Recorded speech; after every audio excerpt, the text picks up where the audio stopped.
Alright, welcome back, everyone. Woohoo! Hey. Yeah. Yay! It's been a little while, but we are back to play some D&D. Yeah, session 59. So then, if everyone is comfortable and has drinks and snacks and is ready to settle. That's We need to tell Richard. Richard, just sorry. mute yourself if you're not going to talk. That is not feasible. right. Okay. So, is everyone ready to go? Yes. Okay. Yes. Yeah. Cool. All right. So then, last we left our heroes, the Clive Five. Party had entered the Frostbleed Peaks, or the Vielen Peaks, or whatever you want to call it, in sort of a desire to work out exactly what's happening here to Roxon's family, his family, the leaders of the Frostbleed clan, have, from what you learnt, come into conflict with the giants over a bunch of holy sites, which over the last 20 years or so, have been in sort of a bit of a skirmish. As you entered the mountains, you were met by Aedmir, Roxon's sister, who found you all in the dead of night riding her war mammoth, flanked by a couple of guards, also on mammoths.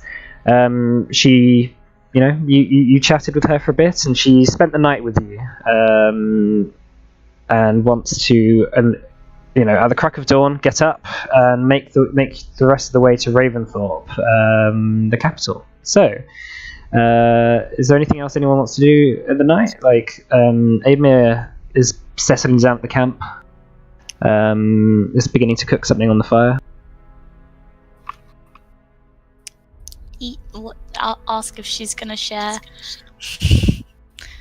And if not, eat some rations. She's like, I don't have too much with me, but yeah, you can have a bite. Oh, thanks. And she takes off a bit of rabbit leg and passes it over to you. Cool. I graciously receive and I take a bite if it's cooked. Yes, it's mostly cooked. Is it cooked? Oh God. Okay. But yeah, Oh, it's a hardy folk. yeah, it's a bit pink. She, is sat at the camp. A couple of guards who are with her have made a little tent for themselves and have hitched their mammoths to the trees either side of the camp. They've sort of begun to settle down and curl up. The fire sort of blazing. Aedmir looks up and at you, Roxon, and says, well, it has been a while. Definitely has. Been up to much. Done much. Well, things here,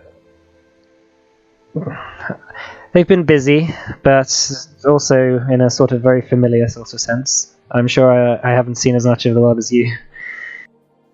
I've been on quite a few adventures as of late. Nearly died a few times. Well, that wouldn't be the first time, would it? Funnily enough, I saw cousin Rickon during our adventures. You saw Rickon? I did. What? How was he? Last time I saw him, he was running away because we killed the rest of his party that he was with. But he had it coming. And they definitely started it. She said... He tried to kill me first, to be fair. Why would Rickon do that? I don't know, I was hoping maybe you could shed some light on that one. Well, there's no doubt that Rickon and his father Eldon have been a voice of opposition to your father. Well, to our father. But to try and kill you? Blatantly? Well, I mean, he wasn't. Yeah, it was under the command of another person, but it's the fact that he still tried to do it. Who is this person? Ah, you wouldn't know them. Man made of maggots, not very nice. Killed him too. Don't think he's really dead though. Right. It's a long story. A man made of Into maggots. context. Yeah, man made of maggots. Not very nice. Smell quite bad. And I guess then we shouldn't stop at Faldrax village on the way. That's where Rickon lives. Or maybe we Probably- should stop there.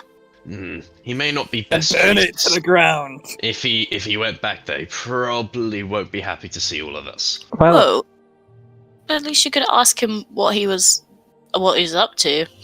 I mean, True. his father runs the place, so I wouldn't piss him off. Yeah. Best maybe avoid that for now. I wouldn't want to, start something before we've even got to Raventhorpe. Well, part of the reason why I managed to find you was because Arnax, our druid, has been seeing strange things in the circles recently. Such as? Sort of.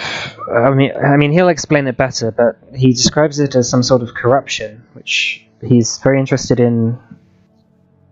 Well, he's interested in checking out other circles at some point to see if other circles have been corrupted in the same way. I see. Well, could be something we look into. Yes. But, another time for another time. Yes, I mean, I'm sure he'll contact you when we get to Raventhorpe, but just bear in mind that Arnax is...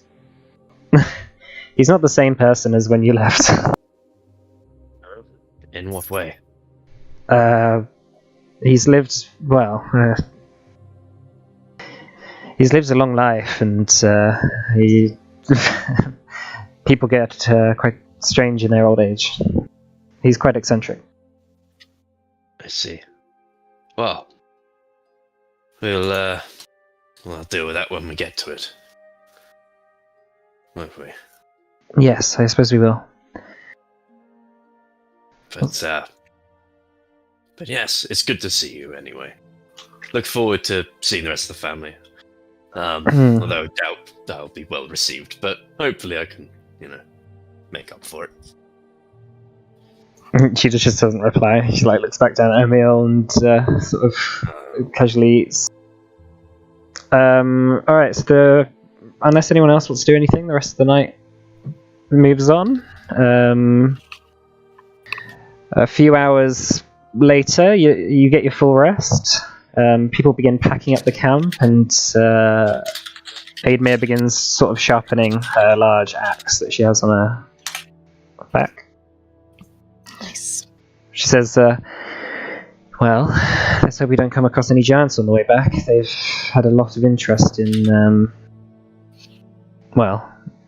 pretty much any Goliaths recently, or any travellers around these parts. Yeah. Well, by the sense of what Roxanne's been saying, he would just make short work of them, right? Yes. Of course. Five on one, There was two on one. In fact, from what you were saying, I think if we do run into any, I think you'd be insulted if we even jumped in and helped. No. You're more than welcome to assist. I wouldn't want to. It's okay. No.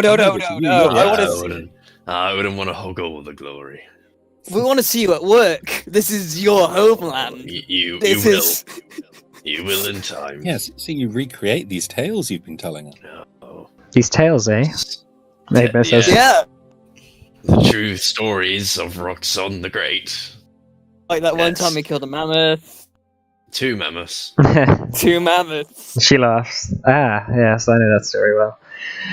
She gets up and Steve. begins walking off. She's just jealous she hasn't killed 2 mammoths. She's only killed 1. Why would What? the mammoths don't really seem that scary? Like, some of them can be, and some of them are. That's a tame one that she's got. Right. Aren't they basically just furry cows? No. They're like do full cows, furry do elephants. cows, yeah, more like what's an elephant? Do we know what elephants are? It's like a hairless mammoth. Oh, right. I don't know what corner of the world that's from, but it's, yeah, that thing has big tusks, and it would gore you in a second. Yeah, there's legends of the Lavari Empire using war elephants and stuff. I've never seen one. I don't think. Probably not. Okay, so yeah, camp is packed up, and you begin on the road to Raventhorpe. It's a day to Faldrax village, and then and then like half a day to Raventhorpe.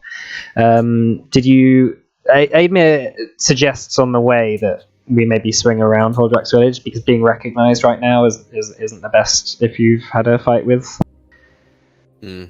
Rickon, but it's your choice. If you wanted to get close to Faldrax village, if you want to do anything, it's up to you. Aemir basically just says that she's been asked to escort you. Okay. It's probably best we avoid the village. Do we agree? Burn it to the ground. They are our kin. You're not Gothric. burning it to the ground. Okay. Maybe not burn it to the ground. Okay, that's not really everyone's style.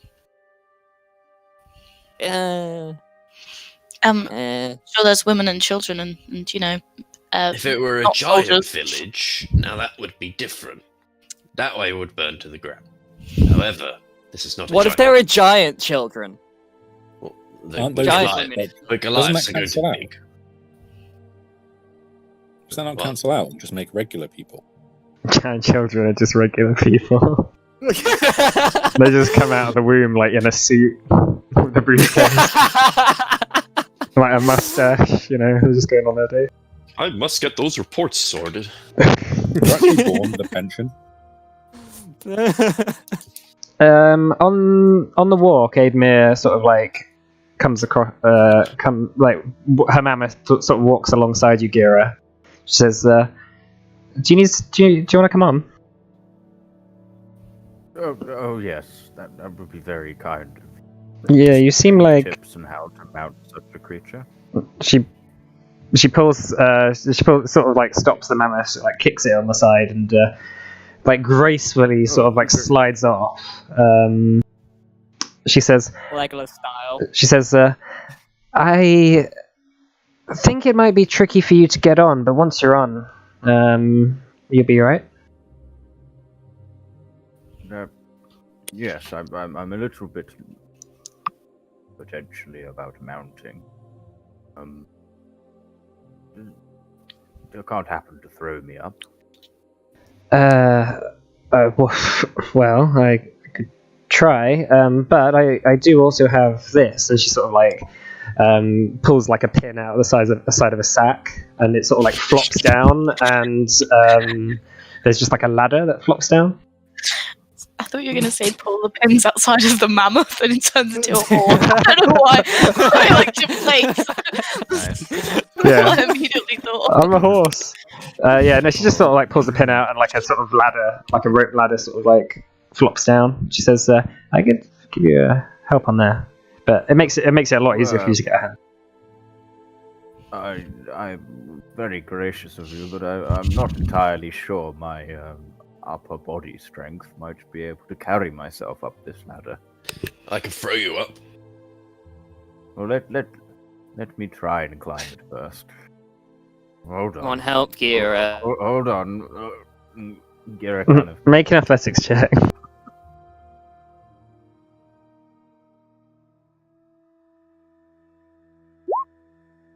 Yeah, it's easy enough for you to sort of like climb up. Like the mammoth is only maybe about 10 foot high, so it's sort of like climbing up like a sort of a big wall. But the mammoth also sort of like hunches over a little bit and gets on its knees when you try and get onto it, so it helps you out. And also Aedmir and Roxon like sort of push you up as well.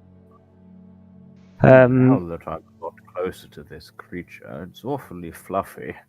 Well, that's good for padding, for long rides. You should harvest it and use it for wool and cloth. And Probably do. Well, we harvest and make wool from a lot of use the pelts from a lot of animals. Wolves mostly in these parts. There's a lot more wolves than mammoths, especially these days. Delightful. Are mammoths dying out? They've been dying out for hundreds of years. They are only really trapped to these mountainous regions, and as more, people move in here and the population grows, they tend to poach the mammoths and not necessarily care about their survival. A lot of the humans who trade in this area are often the people who do the most poaching. That's very sad. Upsetting. It is. Shame. Nature should be left alone. Well, How would you build houses?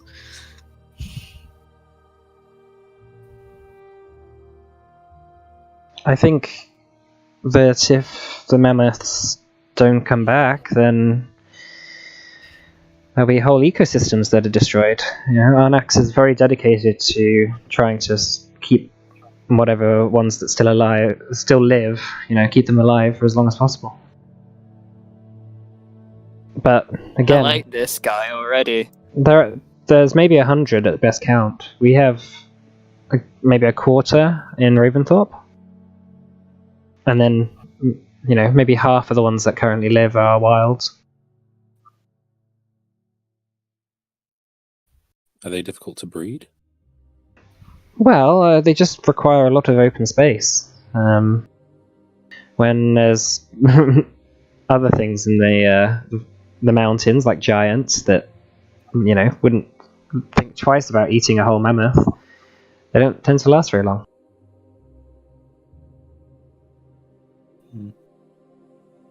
It's not all giants that do that. Many also respect the old ways and protect nature, but even some giants, get hungry from time to time.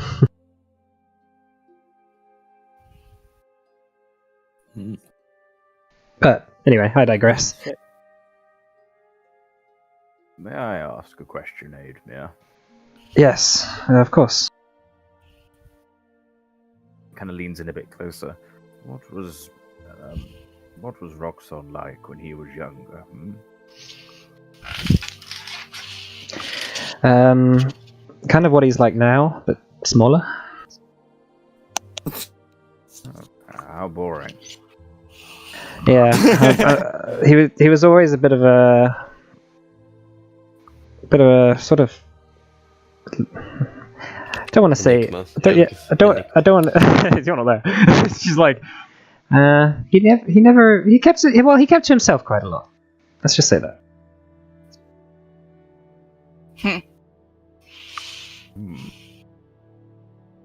Care to explain why, Roxon? No. Just enjoyed my own company, I guess. Were you a nerd? Call me a nerd again. And we'll draw a circle. Well, yes. Maybe it's not best that we talk too much about things that happened in the past when we get to Raventhorpe. I think that may be for the best. So after about half the day, you guys come across like a sort of opening in the valley, which you can see the sort of peaks of the mountains cut through, and it begins to turn to the north. The path sort of splits, and in the turning to the north, you see these like two massive, large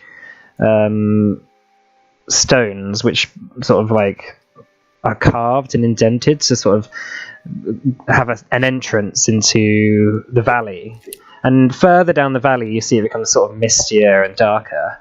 You see like sort of bones lining the path up, and Roxanne, you recognise this as the locked gate, which we have a art of for you guys. Ooh. Oh, that's my wallpaper. Hmm. Very pretty. Did you say it's called the Locked Gate? Yeah. Roxanne, it doesn't look very locked. Yes. Yeah. What is it? What is this locked to? Can giants not navigate their way through things like this or something? Potentially not, but this is where we bury our dead. Oh. Why here? We always have buried them here. It's tradition. So, if you die, should we bring you back and bury you here? That would be preferable. Okay. Aidmir speaks up and says, Arnax knows all the legends and myths of our people, so if you want to ask about the Lost Gate to him, he might be able to tell you. Is he Why? person on a ride? What's that? Was he one of the guards? Arnax is the druid of Oh, the Frostbleed. yeah. Sorry. Can Gira do like a, I say arcane check, but maybe like a religion check would be better. Just to try and like see if he knows anything about like the weird about this thing, or like just kind of like a feeling about the kind of power that's kind of behind it. Yeah, make a. Wait, what did you roll? I rolled a pretty bad roll. Yeah, you're not really from this region. You recognize actually a few of the glyphs. Like weirdly, a lot of the actual markings on the rock are actually like weirdly familiar to you. And also, this rock does not like the actual rocks of these pillars are not actually made of the same rock that is in the mountain. It seems to be a different kind of rock. You're not an expert on rocks. You don't really know what it is, but you know that it doesn't seem to be of this region. So unless it was quarried from somewhere else and brought there, or something else happened. It also seems to be glittering slightly. There seems to be some sort of maybe like fool's gold type material like indented into the actual rock. That when the sun hits it in a certain way, it sort of like sparkles in a almost like a rainbow fashion. But like it seems very different, the actual type of rock, than anywhere else here. And as you like look down the valley as it sort of wanes and like goes out of view, you see more and more sort of fog lining the bottom of it, and you begin to see like bones scattered further and further down. Also, there aren't any encryptions, but there are like pictographs, like indented not into these pillars, but into sort of pillars like that are nearby, which just tend to just point out figures going down there and then dying. Oh, nice. So, Aidmir says, some people think it's the gate to the afterlife, and it is locked to those who are currently still living. Have you tried to pass the gate? Well, those who venture down the valley don't tend to come back. Very often, what will happen is that we will bring our dead to the entrance of the gate, and they will be gone after a few days. Some say that they get up and walk into the afterlife through it. You notice that the bones that are strewn on the ground don't seem to be bones of humans or Goliaths. They seem to be bones of animals. Just like animals like walk down the path. Yeah, like at some point, some animals have died. I really like this place. Anyway, this isn't a sightseeing trip. Anyway, we'll carry on down the path, but that's an explanation about what that is. Okay, so ill-advised to go through there then, I suppose. Perhaps. Okay, so... Oh yeah, go ahead. No, I was just gonna say it depends on if you want to die. Fair. I've died enough.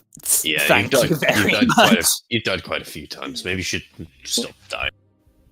Maybe that would be preferable. It's expensive as well. So Roxanne, you said if you died, you wanted to be brought here. Is that instead of being revived? I mean, if you can revive me, that would be also preferable. But you know, if I die, and you can't bring me back, then yes, please bring me here. Okay, noted. I won't slap the diamonds out of Gira's hands. Yeah, no. If Gira wants to get me back alive, then please do allow him to do so. Okay, you sure? Yes. Okay. You're absolutely Just- positive. What that about you? Don't want us. Shall I slap the diamonds out of Gira's hands for you, or do you want to be taken somewhere? Or I don't think any of us should really be slapping Gira's hands at all. That's. I mean, if I did it, it would be quite light. If you did it, you might break his hands. That would just be cruel, frankly. True.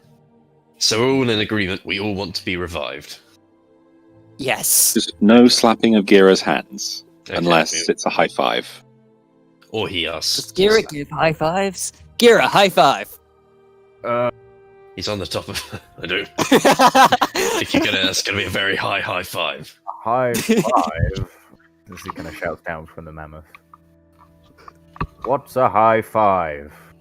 I kind of like high five myself. It's like this. Clearly you've seen this I'll before, right? high-five you. Hey. Gira like claps his hands together.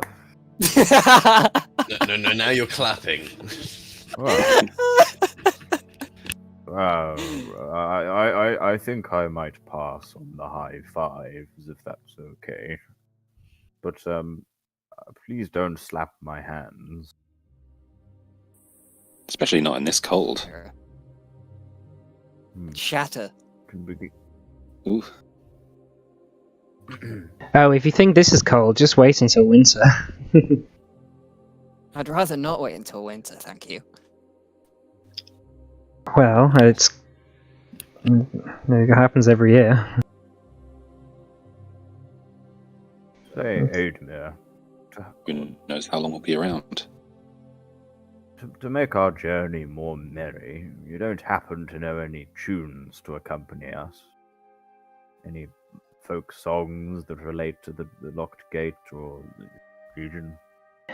Our tradition isn't very focused on songs rather than our druids knowing our legends. We have drinking songs and that sort of thing, but we're not really dedicated to our legends. Which is unfortunate, I'm sure that you agree. Yes, what do you do What do we do? to hurry on your long journeys? Well, we drink, we hunt, we find giants to start fights with. Okay. And Maybe I perhaps like that. and I'm feeling bored. Let's go fight a giant. occasionally we have raucous sex with each other. But Nice. I do beg your pardon. For the record, when she says together, she doesn't mean, she means with people not from the family. Right. Well, like me. Yeah, I guess. Cool. You should have said this more. Talked about this more. When we were discussing coming to your family. Yeah, should we Sorry, should we should I be like, rephrase that? should we feel insulted that we've been traveling with Roxon for so long and he hasn't even tried this with us? I feel rather insulted. I mean, I just whatever. well, like I said, he always did prefer his own company. Yeah, Oh god. Roxon's special time is my special. Sorry, Roxanne getting his rocks off. yeah, I had to fucking do it. I had to do it. She sort of chuckles to herself and kicks the side of the mammoth and sort of speeds up a bit. You see the mammoth going into a little bit of a canter. She sort of rushes out, but like, Gira, you're on the back, like, oh. Athletics check. Yeah, like as she speeds up, you like just about like starts to fall off, but she like reaches back and grabs you and like sort of seats you back on the thing. She says, "You might have to hold on if we're going to speed up a bit." Well, I was trying to. It's okay, and she like slows down. She says, "Sometimes these creatures get, they start to fall asleep if you don't speed them up a bit." And like you look at the mammoth and it has like one eye closed. They just walk and sleep and anyway.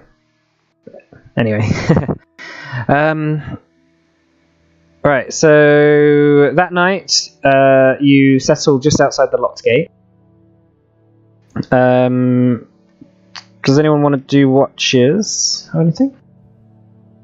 Yeah, I'll do watches. I'll do a watch. Okay. I'll do one. Okay, so who wants to go first? 2 people. Me? Really?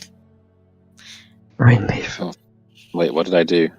You brought Rainleaf on the screen. It's okay, Richard. sorry. I'll do your rolls and stuff. Okay, so I have advantage on perception. Yeah. I know. okay, cool. So Roxon and Aidmere, maybe? Yeah. Yeah. Okay, so everyone settles down for the night. Aidmere comes back with like a bunch of logs and twigs for the fire, and stoking it. As you are both sat there, sort of just seems like she wants to like say something, but every time she like opens her mouth, she like sort of looks back at the fire. What troubles you? Just what you were saying about Rickon. It worried me too. You said he was made. He there was someone he was with who was made out of maggots. It's a man named Ashen. It's it was quite a ordeal, that one. They attacked us out of the blue. Did he say what he wanted? It's a long story, sister, but it's to do with it's a long story. Perhaps we'll leave this one for Ravenfall. Yeah, very well. Just I'm concerned about, that Reldon, his father, has been speaking out openly against our father for a long time now, a few years. They've been trying to push us closer to the giants, saying that we have common ancestry, we have the shared blood, that we should work together. But the giants have always done things to us that we cannot forgive. I don't agree with that at all. Giants will just betray us at the first chance they get. They seem really convinced. It's hard to argue with them sometimes. Perhaps there is something going on behind the scenes. I just feel like something's going to happen, and I'll lose you again. Well, I'm here to help now. And if I have to defend yourself and father, then I will. I know you will. I just feel like he will need some convincing. Who, father or? Yeah, father. I don't think you could convince Rickon.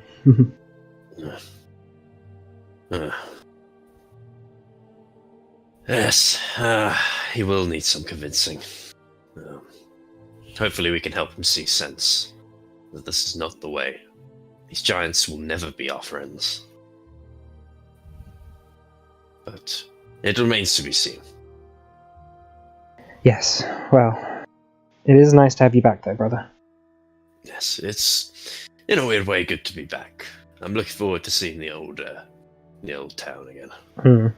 Alright, do you want to make a perception check?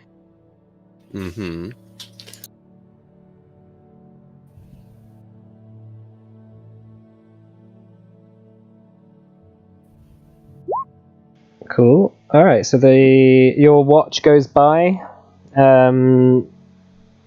Fairly, nothing really happens. Looking back down at the locked gate, you're not that far away from it. You're maybe a couple of miles, and you do see the sort of like fog rising off it. Looking at the sort of swirling patterns of strange sort of ethereal mist that seems to like spill out from the valley. It looks very beautiful. It looks calming, and it looks welcoming almost, like it's sort of like quite dark, sort of like, come in. What else? Oh yeah, also the large storm is still building on top of that mountain peak to the south of you. It just, occasionally you just hear a crash, and when you see the same sort of thunder and lightning, which has been for a while now. Okay, but the rest of your watch goes by without much happening. Who's next? I'll do it. Okay. Yeah, Gira and Mona? Mhm. Okay. Is there anything you wanted to talk about? Nah. Okay. I just keep it quiet for now. Gira kind of just is like looking at the entrance of the lock gate and all the swirlies. And like I feel like he almost like feels like, I don't know if it's because he's old or whatever, but he almost like feels like he can like see like shapes and like that look a bit like kind of Dragonborn, kind of past the gate. Or it might just be a trick of his imagination, maybe.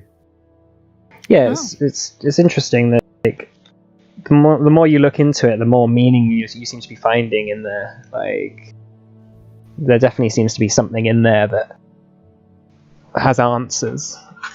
At least that's what it feels like. Is that just for Gira? Well, as you look into it, you don't see Dragonborn. You see humanoid sort of shapes in there, and you see sort of like occasionally you see like the faces of people that you know that have died. And sort of strange, like like come in, But Are you seeing anyone? Yeah,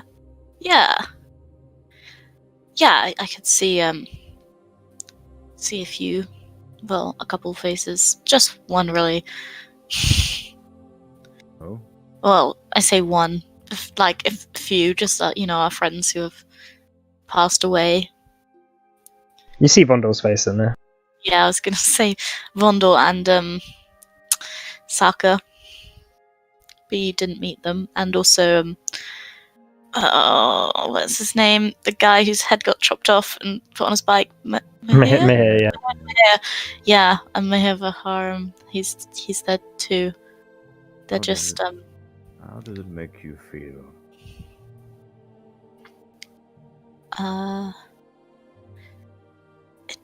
It doesn't really. It's. I guess it's to do with the afterlife, and it's interesting though.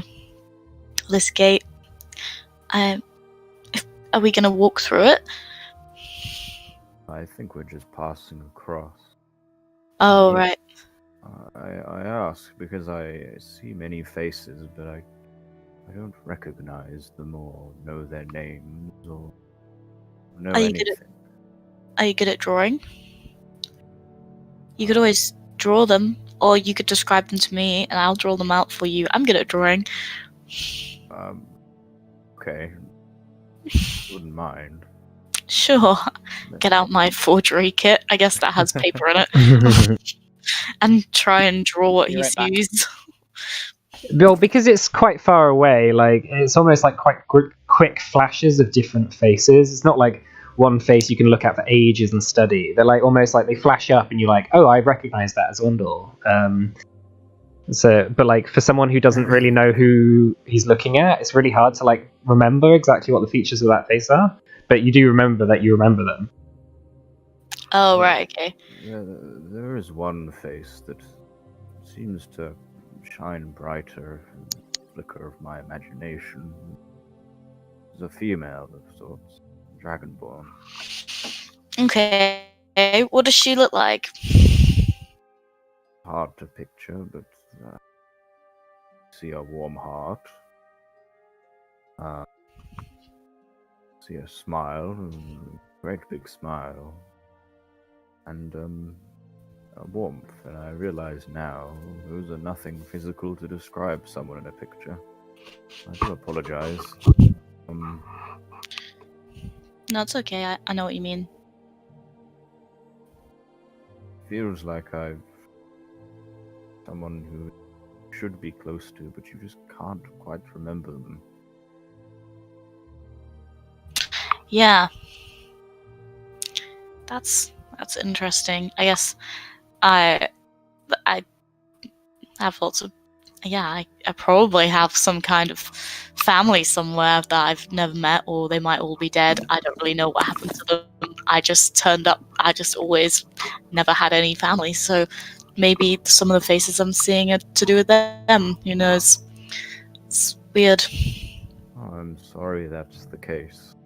That's I know cool. We're quite a strange bunch of people, but I know I haven't been here all too long. So I hope that you see some of us as some form of family to you. Yeah, I guess I do. I understand not everyone always sees eye to eye, but I'm fairly certain we would probably do anything for each of us. Well, maybe not anything. I give a wink, but not in a like seductive way or anything. Just a funny way. Roll for seduction. Gira feels like she's making signs. You know. You'll have to have the. I just want to be friends, chat. Well, I hope you haven't gotten to that. I won't do that. No, So you're married to the store. yeah, it's oddly poetic. Looking at this gate, but it seems to almost feels like I'm opening myself up by looking at it. You know. Did you want to go closer so you can see better? I'm sure I'll be there before long. How old are you? Don't know. I know I've been traveling Erd for what you may describe as a number of years, 40 years, something like that. Sorry, not Erd. Sorry. How old do Dragonborn usually live? Oof. Well, admit I've not really seen many Dragonborn since I've started my wanderings, so I don't know. Well, if we're ever in Lusenia, we'll take you to meet the other Dragonborn lady that we've met. Masamantha was her name. Wait, Yeah. what? No. Sorry. Oh, sorry, you mean someone else, sorry. In Lusenia, the lady who runs the sex shop is a Dragonborn. Oh, right. Oh, God. I see that going wrong. Whoa, indeed. Polar opposites. Maybe that's what he needs. Maybe that's sick. I don't know, but I fear I don't have long left. I mean, look at me. Yeah, I don't really. I've never met many Dragonborn either, so the only way I know that you're old is because you've told me. Maybe you're not even old. Well, I dare to know what an old Dragonborn feels like, because I certainly do feel like one.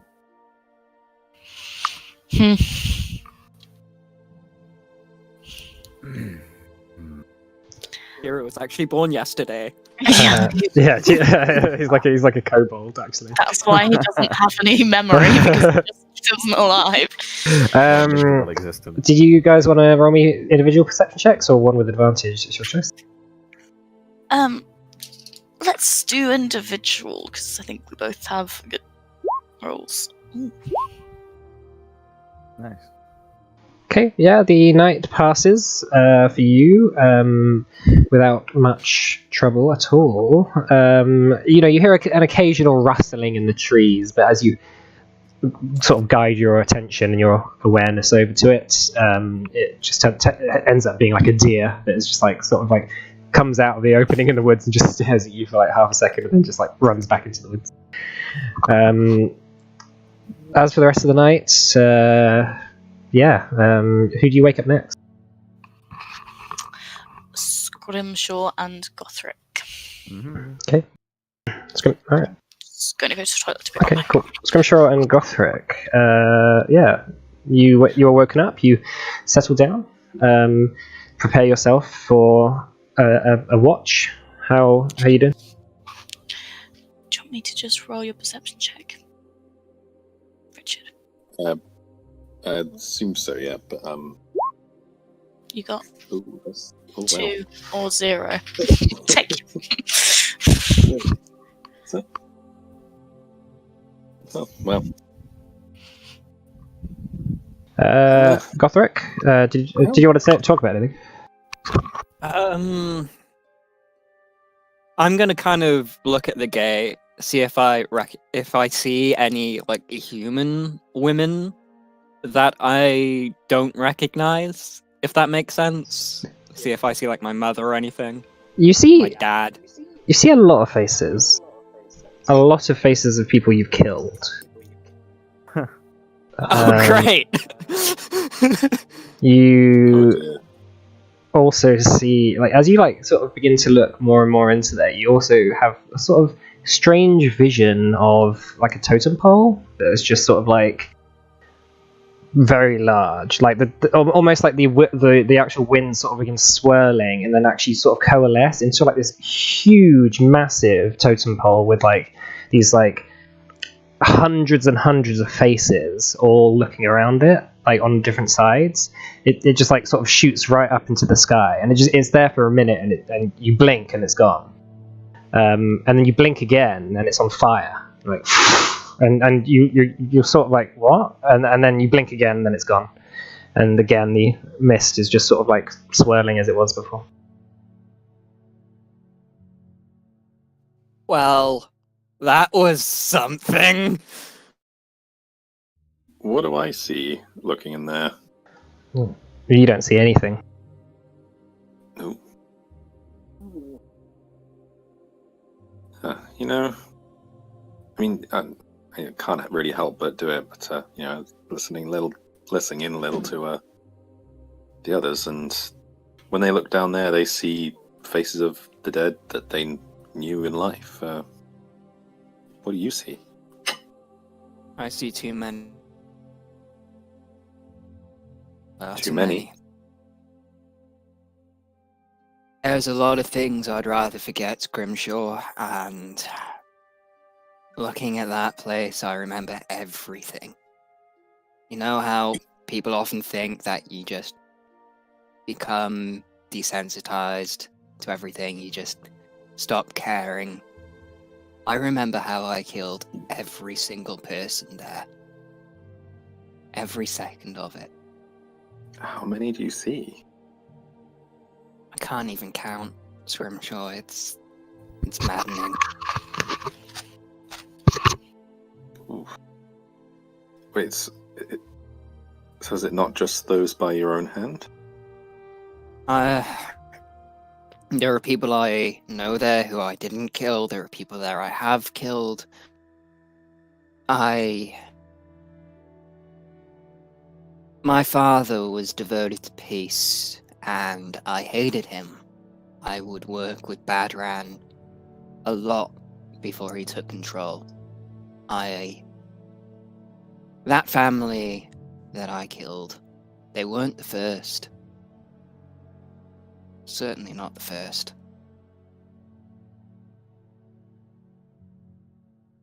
And there's a lot of people I've killed there.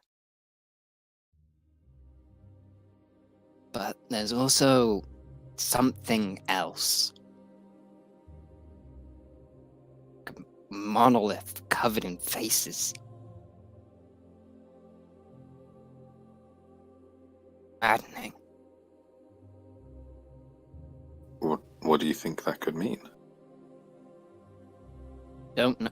Were there like the faces orcs specifically? Or... They were like stylized, sort of carved faces into a totem pole, like in those sort of garish, gruesome, sort of like almost like different, like one's like a quite like a happy, like incredibly happy face. One's a like terrified face. One is like sort of neutral. One's angry, that sort of type of thing.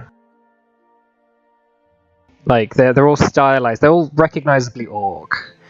But like in that glimpse of a vision, you recognize them very much as very similar to the totem poles that the orcs would place around holy sites. But it's like larger than anyone that you've ever seen, more inconceivably like huge and just, yeah. You'd never seen anything like that before. That was very similar to what we place around our altars, our shrines, sacred places. I've been working with Faxando a lot more, blessing bullets and pieces of my weaponry. And he is who we go to when we die. He guides us to the afterlife. Maybe if I go through there, I can get some answers from him. Maybe die for them. Some of the answers I'm looking for, I'm willing to die for. Look, I don't know. I don't know what this whole thing is going to lead to. Knowing our luck, it may lead back through there. But if it does, it'll be as a group. No one should be going off on their own to their death. If what everyone's seeing is different, I think we'll all be alone if we go through there. I don't see anything. Everyone, we're all different races from different cultures with different gods. We won't see the same afterlife.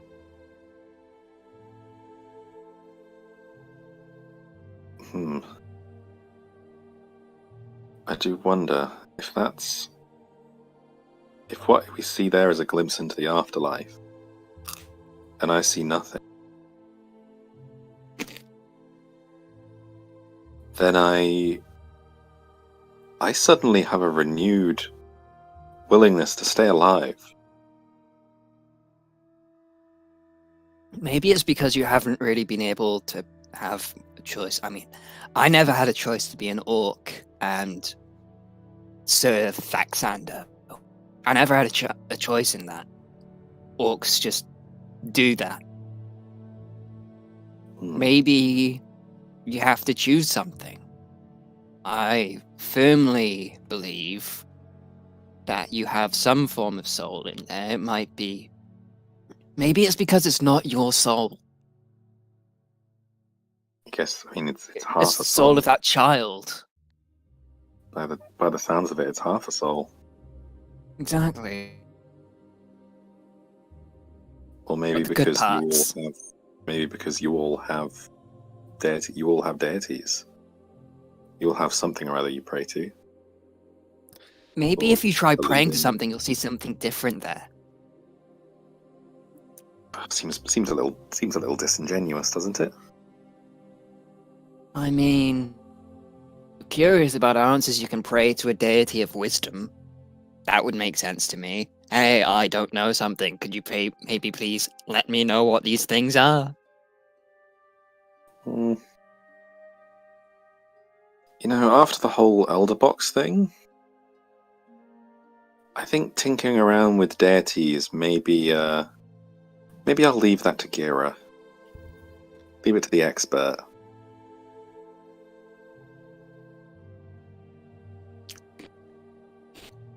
That would probably be very, very wise. I don't know anything really about Faxando. That was all our shamans and our druids. They knew everything about Faxando. I knew basically nothing. I only really started caring when I had to fight Badran. So, I do want to look at this gate closer at some point while we're here. I'm going to talk to this druid of theirs. See what I can figure out. Okay, just promise me you won't do it alone.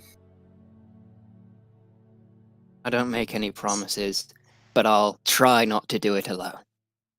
I'll try my best. I look at that and don't see much. I don't feel much, but it seems like it's pulling you guys in.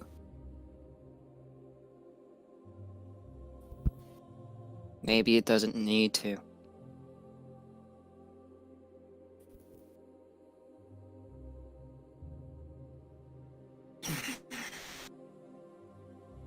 Alright. By the way, can I also try attuning to this ring that I got in the castle thing?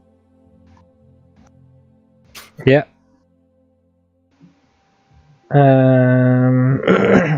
Okay, so you put it on, and you begin focusing. And do you have a spare attunement slot? You haven't used them all.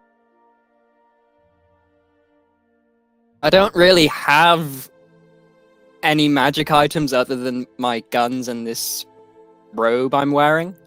The Cloak of Elvenkind. Okay, that's cool. Alright, okay. So, you begin to focus on it. You put it on. You feel interesting. You feel like the cold around you doesn't seem to be as bitter anymore. And in sort of mechanic terms, you have cold resistance while wearing the ring. So it's a ring of cold resistance.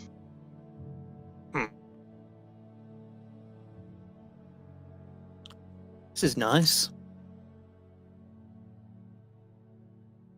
Feel a bit warmer. Yeah, you do seem to be shivering a little less.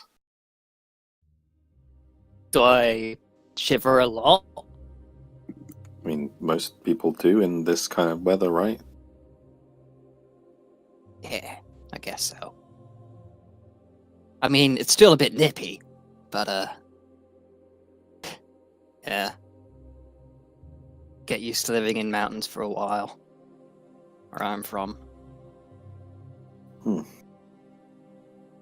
Yeah, how are orcs with the cold? Oh, sorry, half orcs with the cold. You guys just like anyone else? I mean, we survive better than most people. I guess after a while we just learn to live with it. Not something that we can really control. We can't shout at the sky and say, "Hey, stop being so fucking cold, you prick." Could try. I'd be rather entertaining. I will admit to have drunkenly... I'm sure I have been drunk and tried telling the weather to be cold once or twice and it didn't. Or stop being cold, I should say. So I don't think I have power over the weather. I don't think so anyway. Maybe I should try later on. Did you want to roll your perception check, by the way? Yeah. I thought you were about to say, do you want to roll to control the weather? Control. Make a persuasion check. Could work in some places. Okay, so your watch goes, fairly well. Scrimshaw, you seem quite distracted, probably because you're desperately looking at the locked gate to see if you see anything. And no, the more you look at it, it just looks like fog to you. You know, people's descriptions of it like morphing and turning into things. You just aren't getting it all, and you don't feel drawn in particularly any way to it. It just looks like a valley that's kind of spooky to you. But the night comes to a close, and you all wake up the next day, safe. The guards back on their mammoths. Aidmere again sharpening her blade, almost like a sort of morning ritual. She gets up, she goes down to the river, washes, and then by the side of it is sort of working her axe. I think I've seen Roxanne do something similar to that. Goes off, works on something or other, and then comes back. Yeah.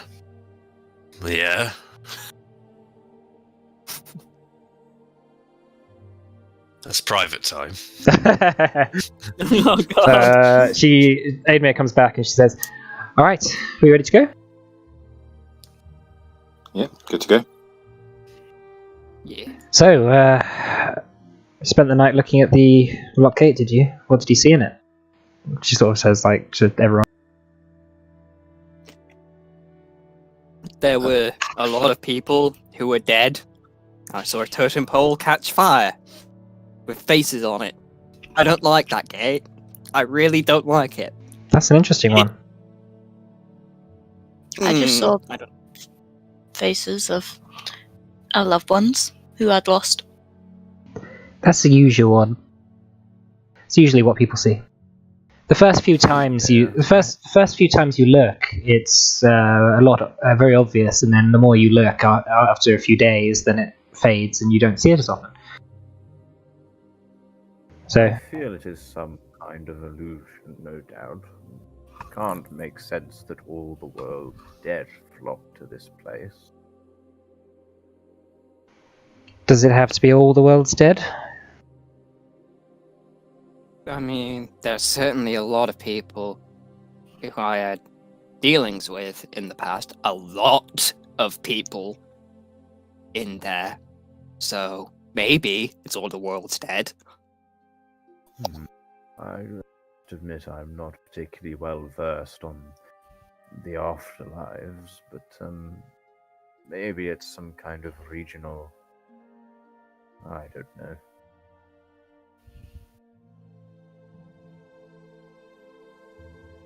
It seemed pretty empty to me. Maybe it's like a corridor with several doors, and when you die, you go through one of the doors. Like the afterlife's one big place, and it's all got little pockets in there. I mean, Would explain why we're all seeing something different. yeah, but that's not what happens when you die. Grimshaw, I note that you didn't see anything.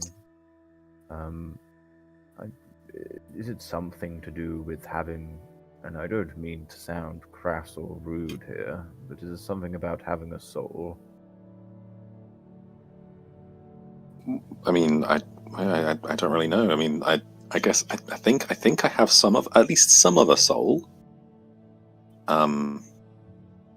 Probably about half. I think. I have my own theory. Is that perhaps it shows you what awaits you in the afterlife? And maybe for me there isn't one. It's a horribly depressing thought. Yeah. Or maybe it's nice. Eternal sleep. Forever. Yeah. Or maybe when this is all done, I should go find some more tile stones.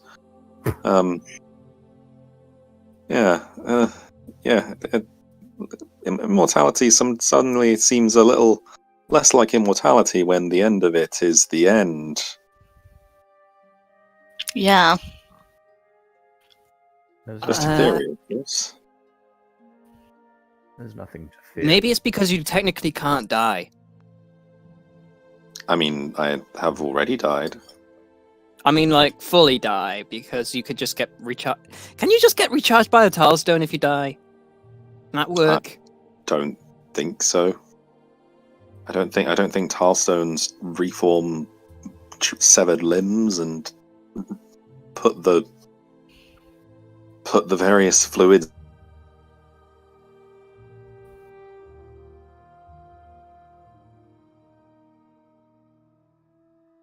Really? Hello. Alright. I don't know if Richard cut out. Yeah. Yeah, he did for me as well. Okay. Yeah. Anyway, so until Richard gets back, Aidmir takes you off and continues you on down the road. Shakes you around Feldrak's village. You see in the distance this sort of quite small, sort of circular style village on the precipice of a sort of like opening in a bunch of trees. It looks quite cozy, quite warm. In the centre is this sort of like large hill, which seems to be made by the Goliaths, which has a sort of keep situated on the top with like a moat around, and then like a bunch of huts scattered around it. Aidmir says, well, I suppose if we're going to have to do something about the giants, we'll probably have to do something about Feldrak's village at some point. But anyway, she takes you on until... Oh yeah, go ahead. How fast can your mammoth run? Well, it doesn't actually really go that fast. It's not like a horse, but it's much more suited to this sort of temperate sort of climate. Do you want it? 1 second. Do you want to come in, Richard? You are allowed in here.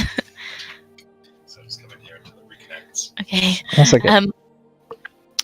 Yeah, I think it's reconnected because I can hear myself. Wait. Oh, okay. No, I guess not. Yeah. Oh, I was gonna ask if you wanted to race, but I guess not then. Oh yeah, no, I'm sure you'd definitely win. Maybe another time. Yeah, I'll challenge you to an arm wrestle, but... I mean, you could maybe race Mona if you borrow this carpet. I'd still win. Yeah, I think someone could probably outrun this mammoth, not gonna lie. What? Even if it was a mammoth on the carpet? Might need a few more carpets. Yeah, I One for guess. each hoof, at least. But then could it move? Mammoths don't have hooves. Do they not? Wait, Do what mammoths about have hooves? Yeah, well, mammoths aren't They just have ungulate. toes. Yeah, they're not ungulate creatures. Yeah, no, they have feet. Anyway, less on the biology of mammoths. Should we take a break here then, and we'll come back in 15 minutes as we come into Sure. the town of Ravencourt? Okay. Okay, all right. See you in a bit.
All right, we are back.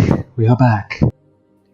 So before the break, you were making your way across the Frostbleed peaks.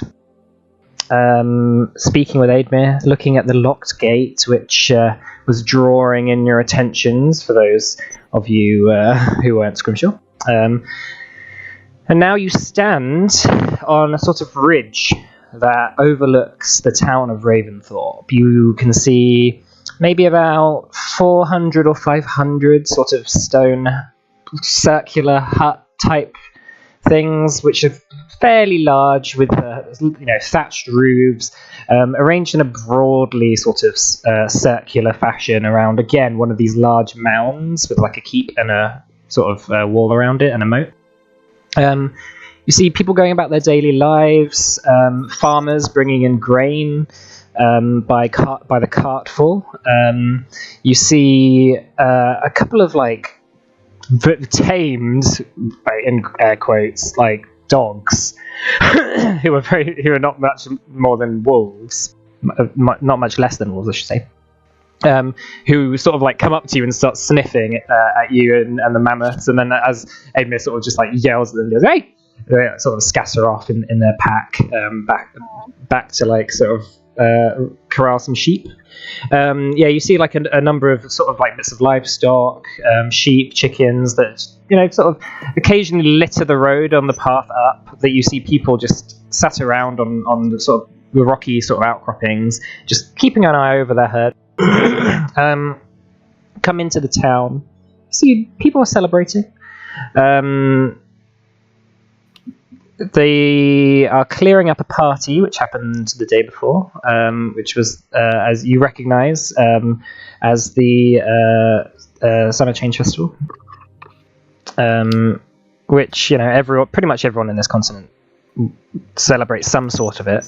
But they're clearing up like bits of strewn, a bit of thatch like that had been dyed, which they put on the houses and stuff in the main square.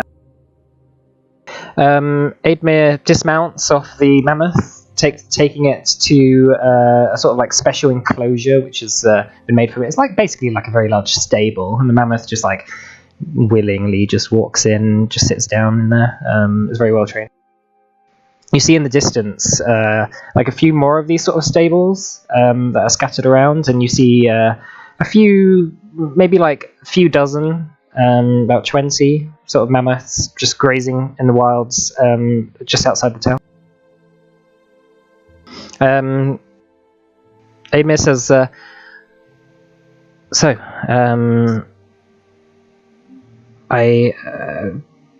this is Raventhorpe. Welcome. I wanted to take you to Arnax, ideally, but I'm not sure how Rithsock has been recently. Whether he might maybe looks over Roxanne and says, "I don't know how he might take your return. I haven't spoken to him since I came and saw you." Well, we'll find out. If you make yourself comfortable out here, I'll go in and speak to him first. Good idea. On the floor? There's just like places you might be able to sit, sort of just like. I mean, it's like outside in the main square, so you can just chill out and hang out. All the seats really big. No, not. I mean, struggle to sit on them. I mean, Goliaths are big, but they're not like much bigger than humans. They're not like trolls, Even my height difference is hard to deal with in everyday life. So imagine a 5'10" versus like 7. How tall is Goliath? 7'5"? They're like anywhere from like 6'5" to like 8, depending on how big they might be. Imagine. I think I could be a very short Goliath. Yeah, like the meat of the. You'd be Goliath. the Tyrion Lannister of Goliaths. So you make yourself comfortable. You see a couple of people begin gathering around, just like looking at you, because you're all very different to the type of people who tend to come to the town. Aidmir comes out after a short while and says, "Well, Rithzok, the chief of my father and Roxanne's father, is willing to see you all together." Well, off to the hangman. Let's go. Let's go and meet Daddy Roxon. Please don't call him that. Okay. We're going to call him that specific. We're going to call him specifically that from now on. Mona, are you going to be Roxon's new mum? What? Wait, what? What? Calling him dad. Oh, okay, I missed the situation. It's fine. God, let's just go. Okay, so Aidmir leads you up the steps into the keep. It's this like sort of quite large circular stone structure with this very steep pointed thatched roof, which is sort of like held together by these sort of tarred like black ropes which have just like held everything in place. The stones here seem like they're made out of sort of flint packed together with some sort of mortar from the ground. And there's these two like large bowls of like burning sort of tar or pitch either side of the entrance that sort of like leaves a big like trail of smoke up into the sky as you sort of approach the keep.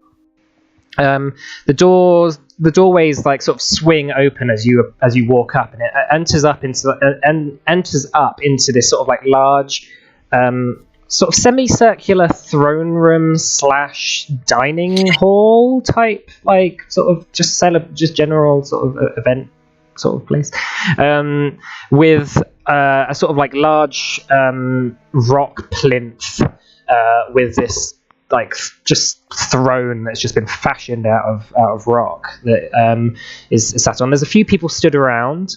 You recognize Roxanne. You recognize your mother, Randvi, who's stood to the side of the throne. You recognize on the throne, sort of sat in quite a thoughtful and yet not really showing really how he's thinking. He's looking at you with like quite slanted eyes. Your father, Rithzok.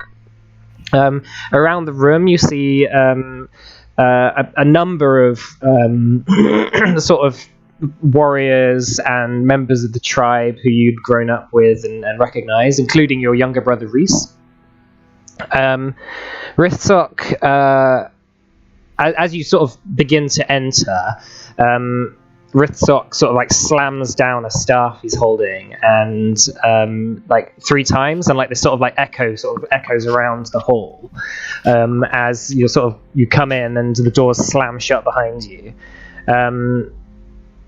Aidmir sort of speaks up and says, "Father, this is Gira of... Where are you from?" Of the Wild.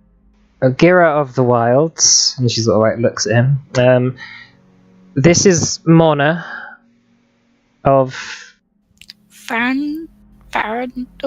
Faranor. This is Scrimshaw of... you are from the Eastwood, correct? Correct, yes. Scrimshaw from the Eastwood. This is Gothric from the Grey Mountains. And Now or a VC. Now or a VC, I should say. He like a few people like murmur amongst themselves, sort of saying, "An orc in here." I wave. Yeah. And then she says, "And Roxanne, and your son." And he goes, "Yes, I know who he is. Welcome, travelers. You are welcome into my keep. You are welcome to break bread with me and share my fire. I have to ask why it is that you have decided to come and visit." I look at Roxon, waiting for him to speak. I came to the storms, father, mostly, is the main reason that we are here. To investigate the storms. However, I heard that there was trouble up this way, so I came to check that everything was okay. It is interesting that you claim to care about our tribe in its hour of need when you left us, just as we are now, all those years ago. A mistake, perhaps, but I'm here now to try to make up for that mistake. He sits back in his chair, sort of leans to one side, reaches over and grabs a large sort of skull of some sort of wolf that has been fashioned into a mug that has been filled to the brim with ale. He sort of grabs it by the eyes and sort of brings it up to his mouth and drinking. You watch as the big hulking Goliath figure with this bald head but massive beard, just this ale just starts pouring down onto his chest. He puts it down and slams it down. He says, "You want to know what that storm is?"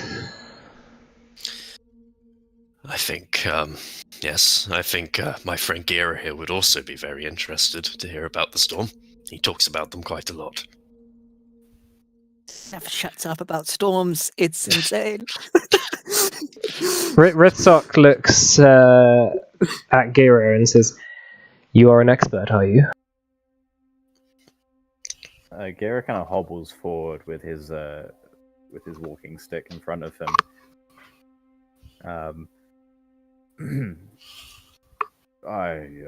I profess I am but an emissary of a larger cosmic force. A larger cosmic force. Sounds like sabotage to me.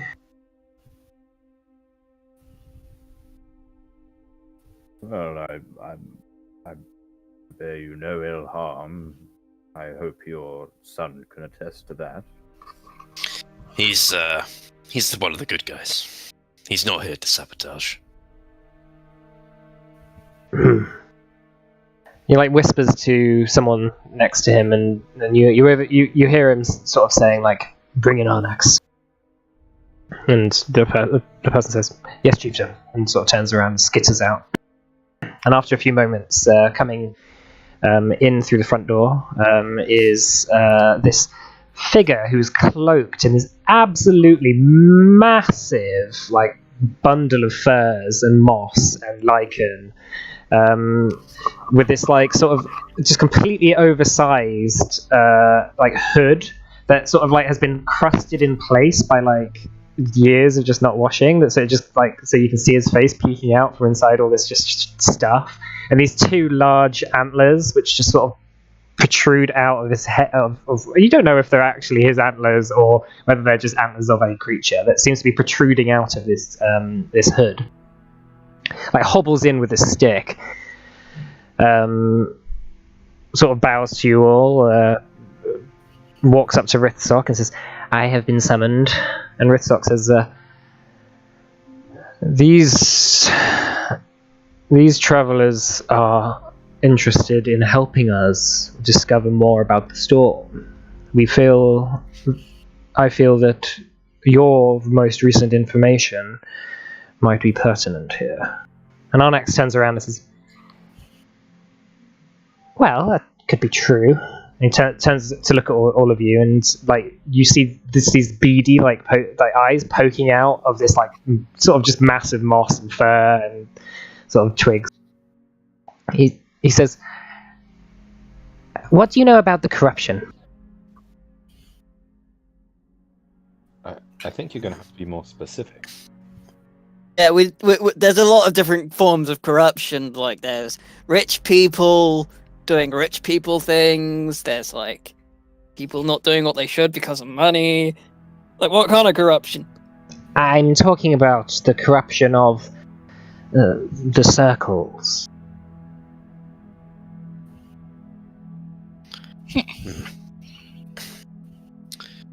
Not really my forte, this one. Yeah, not Kira? very much. I think it was mentioned briefly en route, but yeah, not much. I don't know how much you know about druids, but at least in this part of the world, each of us subscribe to a philosophy, a circle. We all have across this great continent many holy places that we worship at, and we all come together every now and again and discuss things that have been going on in nature. And he looks at you all and he says, I am personally responsible for one circle, Thorn Soral. What I have seen over the last few months coincides almost completely with what has been going on with that storm above that fortress those giants constructed recently.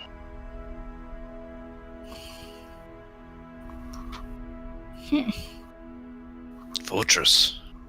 More fortress. Rithstock speaks up. Yes. So since you've been gone and not here, able to help us, the giants have constructed a great fortress at the mountain of Denath Terrar. They have consolidated almost all of the tribes that live there, and now seem to be constructing some sort of machine which is draining power from the Tempest. Right. And do they need the circles to allow that to happen? Hence why they've broken what I believe is a long-standing agreement between your peoples. You are very well read, Ardak says. It's not that they really need the circles, it's that the circles sort of need each other, and that messing around with a very fine ecosystem in these mountains is a very easy way for a lot of the natural magics of this area to become corrupted. There are different planes which are held away from this realm by very thin protections, and occasionally when holy places are corrupted, they tend to spill over into sort of undesirable places. I personally am interested in going to the Circle of Mag Soral and working out whether the same sort of corruption I've been seeing is happening there. If it is, I am almost convinced that the giants are to do with it. And what of the druid responsible for Mag Soral? Can you not ask him or her? I have not been in contact with him for a very long time. Not since the giants took over the circle.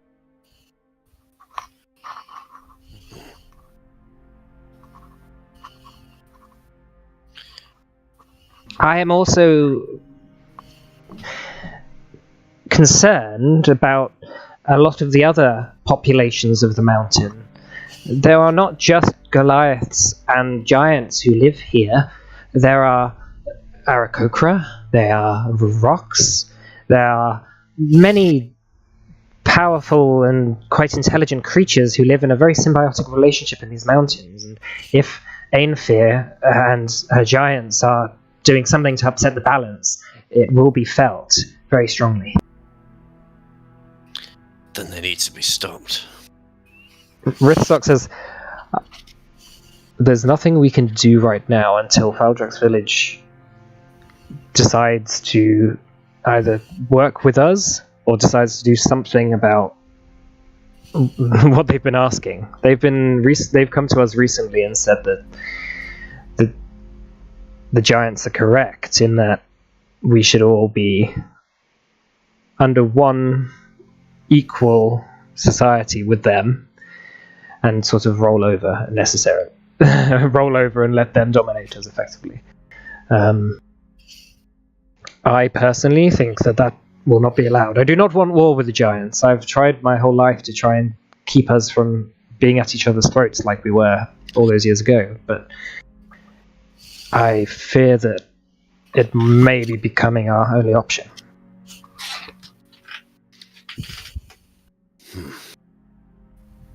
If there was a way to resolve this peacefully, I imagine that's what we would prefer. I would like it to be peaceful.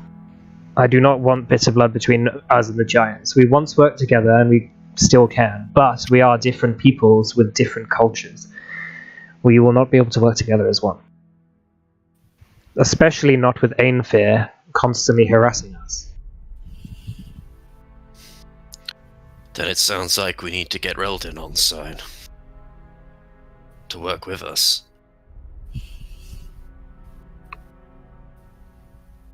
He looks at you, Roxanne, and he says, "You've returned to this tribe, but you are not a member of it. That much may depend on how you do." What is it you would have me do? I would have you work out whatever it is the giants are doing and put an end to it. Okay. And by what means would you like me to do that? Whatever means necessary. Okay. Noted. You will work with Arnax. You will trust his information as much as you can. Arnax is sort of just like in the corner, just like eating some sort of acorn.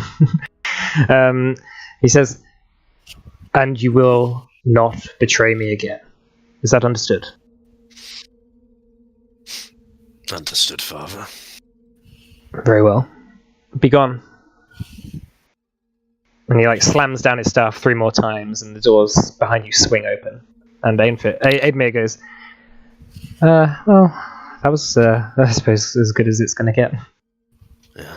Well, Roxon turns and just walks out. Okay, Not yeah. really saying Yeah. much. Gothric's the last to leave and kind of turns around to the chief and he goes, "Where did you get stuff like that? Because that's really, really cool." Anyway, goodbye. He just reaches back over for his ale and just drinks more as you go out. Arnax sort of skitters up behind you as you leave. He says, "Well, what did you think? Are we to go to Maxoral, or is there anywhere else you wanted to go?" What do we think, gang? Maxwell? As far as I see, yes, Maxwell would be a good one, but as far as I see, there's 2 options open to us. We can either go and try to talk to my uncle Reldin, if Eldrax to get him on side, or we can go straight to Moxaral and see what's happening. I think Faldrax would be a Potentially better dangerous, idea.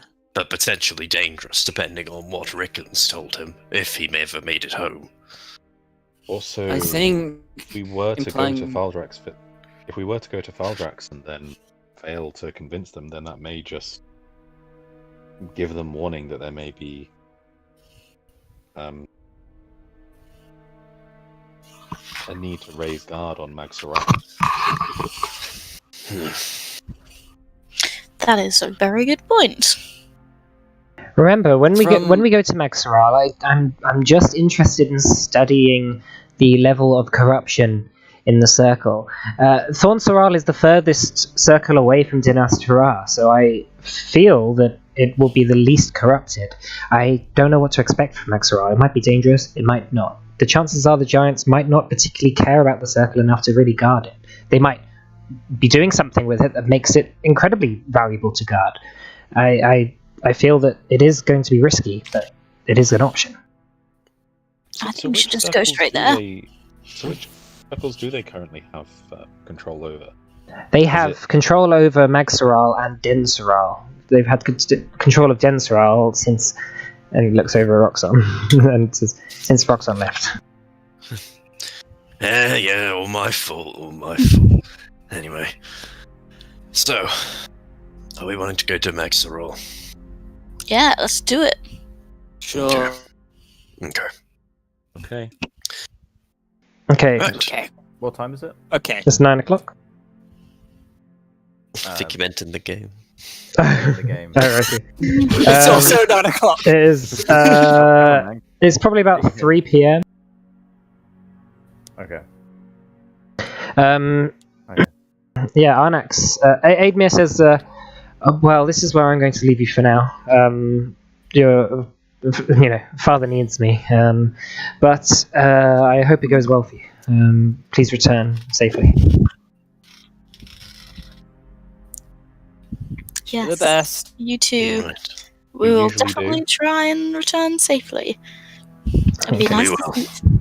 nice to see you again. And she like sort of nods and sort of smiles at you, Mona, and walks off. God's sake.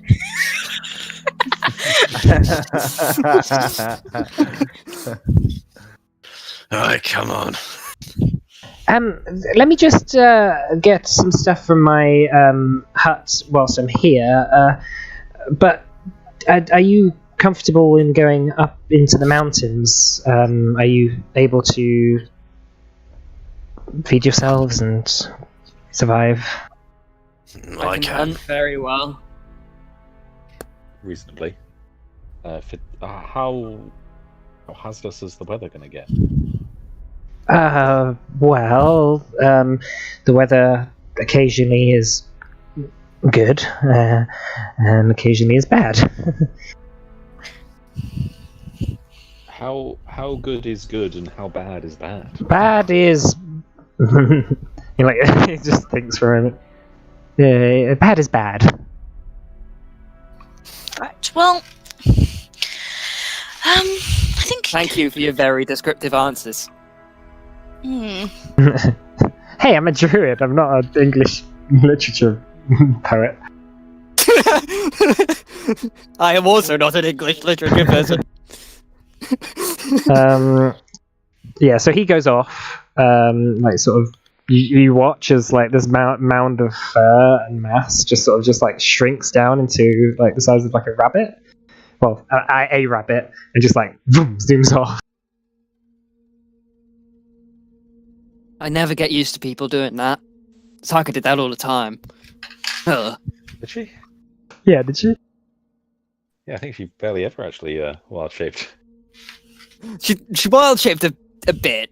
I remember she'd be a bird. Yeah, she was a couple of times. So is there anything else is there anything you guys wanted to do whilst you were here, or Go to the pub. Can Gira have a convo with Onyx, just like briefly though? Yeah, I mean you can like grab him before he goes, Yeah. or like you can speak to him later. It's your choice. Is that it? I don't know. Yeah, I mean, we could do it now. Actually, that'd be Yeah, do it now. Okay. I just kind of grab him if you can catch. I mean, he's slow as well, right? Walking stick. So. I mean, he turned into a rabbit, but like it's fine. Oh right. Yeah, go ahead. Just before you leave, Arnex, I do have one question for you. Yes. You mentioned that the planes of reality and are somewhat lucid. You don't happen to think that elemental being that nature in this area that could be easily present or found around the various circles? Elemental? Yes. Beings of other plane about. Oh, well, in Thornsaral, the corruption really manifested as a sort of... Well, how do I describe it? As a sort of lack of life. Cracks in the ground that when you peer into, you feel that you would never want to enter there. That's... Oh no. Sorry. No, it's okay. I was just curious because I have the ability to bind creatures of great power to my service and will, but I was just wondering if there would be ample opportunities to do that. Well, there are certainly places where elemental forces are strong. Nature magic tends to gravitate towards that at times. each mountain range has a heart, and at the heart of each mountain there is a elemental center that is governed by, some would say, sentient elemental beings. Oh, thank you for your time. No worries. Like he then turns into a rabbit and zooms off. Okay, so yeah, is there anything you wanted to do whilst you guys were? They don't happen to like sell 1,000 gold gems, do they? 1,000? What, 1,000 gold diamonds? It says gems, but I think diamonds would be applicable. A jewel, sorry. A jewel worth 1,000 gold. Yeah, you could definitely find that around somewhere. Yeah, okay. Let's give it a go. Okay. Sorry, Jan. No, I was just gonna, don't worry, actually. Yeah, I'm gonna buy one. Okay, yeah, for the sake of expediency, just you can buy one. Some like market stall is selling like all sorts of gems there. Like it's not like, I mean, it's a bit out bit out of the way, but they still have a market system and that sort of thing. How big is this place? Is it like a proper city, or is it just a tiny town with a few houses? There's about, maybe you can see about, on the way in, about 400, 500 houses, so the population's going to be like between 1,000 and 2,000. Like, Okay, cool. maybe 2,000. Like, it's not too big. Yeah. Okay, so after a while, Arnax returns. He has like a big bag that he's like shoved on his shoulders. Right, off we go, shall we? All right. Lead the way. Okay, so he begins leading you down into the mountains. That's Arnax. He takes you down these sort of like basically hidden roads. It's I mean, like, it's really weird that like you'll have no idea where you're going in the mountains, and he'll just say, "Oh, we take a left here," and then you'll look, and then suddenly there's a road there. There's like suddenly a path that goes up like a really easy road. And he said, as this happens like 3 or 4 times, you're like, "This is definitely something weird going on." But he's just like hobbling on, just like taking you down. Cool. What on earth are you doing? What do you mean, what am I doing? Well, that road wasn't there before, and now it is. Well, it was there, you just didn't know how to look.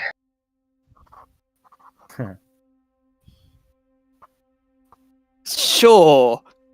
Okay. Gothric's retreating back into his I'm terrified of all magic phase right now. He's like, what the fuck is going on here?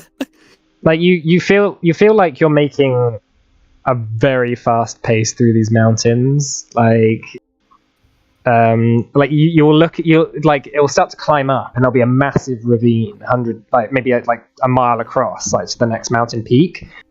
And he'll just take you down a path, and then after half an hour of walking, you'll like be over the other side of it, and you'll be like, "What?" So you're sort of just hopping all over the place, and within actually sort of like an hour of walking, you come across like a road which has got evidence of very large carts just sort of strewn like across the road, and a couple of slain mammoths. Obviously Roxanne's been here.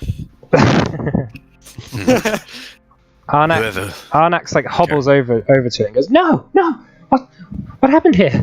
He's like looks around, and you see there's a couple of there's the dead mammoths, and their tusks have been like broken off and like pulled out.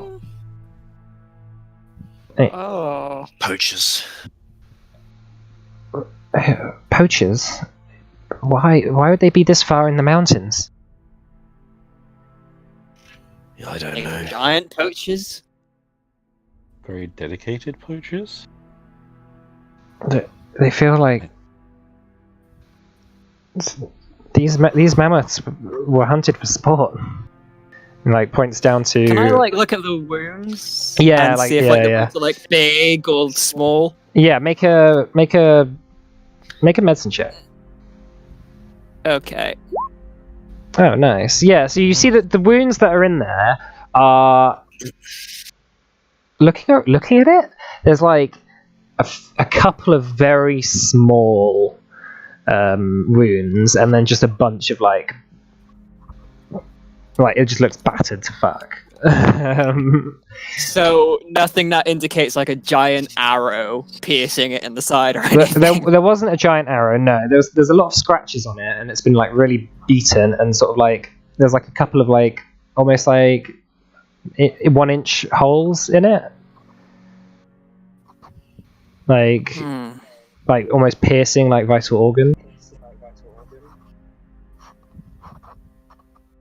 Arnak says, these look like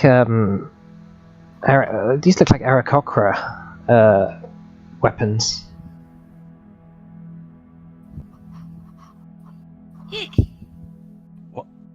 What are Aarakocra? Do they have like specialized things? I would have thought they would have just used the same things as humans or dwarves or whatever else. Well, look at this, and he like points to one of the scratches on there. He says, "This is a claw mark," and then he like points to one of the 1 inch holes, and he says, "This is a," and he like looks around it, and he says like, "This is a beak.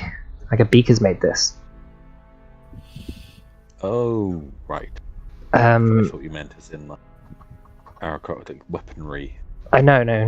Aarakocra did this, but look at these slashes. They are bigger than normal.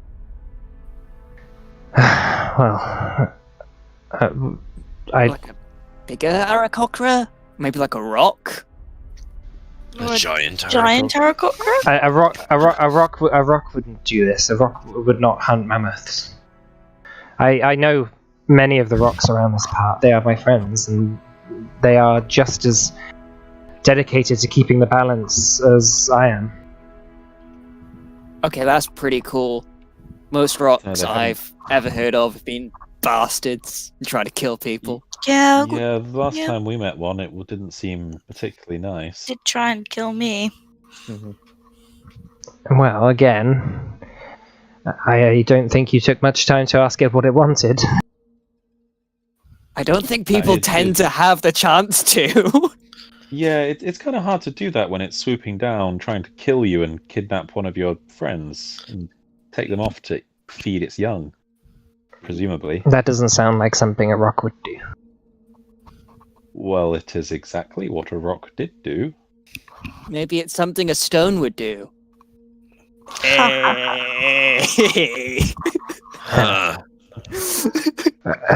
Anyway, we have to. Maybe they have the rock around here of a different culture. Well, Further down. it's often much of a druid's knowledge comes from the ancient brains of rocks. They are ancient creatures who live a very long time. They know a lot. But he like sort of chuckles.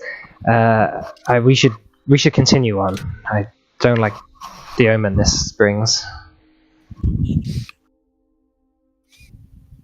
Okay. Okay. Sure. You mentioned there were signs of like massive carts. Yeah. Is that like carts that would be pulled by a mammoth? Yeah. Or... Mhm. Okay. Yeah, they're like strewn onto the side. They seem to be like transporting grain of some sort, maybe. Like there's like grain that's scattered around. Oh, so it's more like someone's been attacked, Mhm. and they've just killed the mammoths. Yeah, you don't see any bodies though, like except for the mammoths. Maybe the Aarakocra take prisoners. I don't know why they would attack these mammoths, take their tusks, and then take the prisoners back. Sell the tusks, sell the prisoners at a ransom. I mean, look at these people. They weren't probably weren't worth very much. A ransom they're probably unlikely to get a ransom. Well, this is a mystery. Anyway, No. he continues down again, taking these sort of strange pathways that he sort of like turns to you, Gothric, as he's walking down these pathways and says, "You know, mountains are organic creatures. They grow, they make connections of their own to other mountains, and they have internal pathways that you can tap into. Occasionally, if you know where to look, you can find them and follow them around. That's what other mountain folk use, like, from time to time." Interesting. You wouldn't happen to know much about the Grey Mountains, Faxando? I haven't been there before, but I have been in fairly decent contact with the druid. Does there? Really? Well, I'm sad to say they've all been exiled. Is that true? Terrible person took control, kicked them all out. No, I met the shaman Wogat not 2 months ago. He still lives there. That's strange. The Grey Mountain clans have descended into Auravisi and live there now. You should know that's where his people are. I put that in the chat just so you know what the name is that he said. Great name. Well, I can try and get in contact with him if you want at some point, but maybe after this is done. That'd be nice. Okay. So he continues down the path. As night falls, you get the first glimpse of Magsaral, this sort of quite luscious, sort of mountainous region, rocky and sort of on the sort of like precipice of like a cliff type thing. There's like a bunch of grass which has been like sort of burnt away almost. It looks as a circle maybe 5 or 10 feet out from the actual magic circle itself. And Arnax sort of looks down at it and says, "That is the sort of corruption I was worried about." But like you're still too far away to really like go up to it yet. What is that? What do you see? Well, it is this. We have to get closer. Can I like kind of scout over, like, just get a basic idea of like if I can spot anything hiding around the stones or anything, if there's like any guards? Yeah, make a perception check. It's starting to get to nighttime, but you have dark vision, so it will be disadvantage. Okay. And... Oof. I'm blind. Sort of, yeah, sort of looking over to it, like it's quite hard to really make much out. You don't see any guards. You don't see any fire. You don't really see anything out of the ordinary. It's sort of the actual circle itself is at the edge of a sort of cliff that you're sort of coming down towards. So you would probably notice some sort of camp that's on the way to it.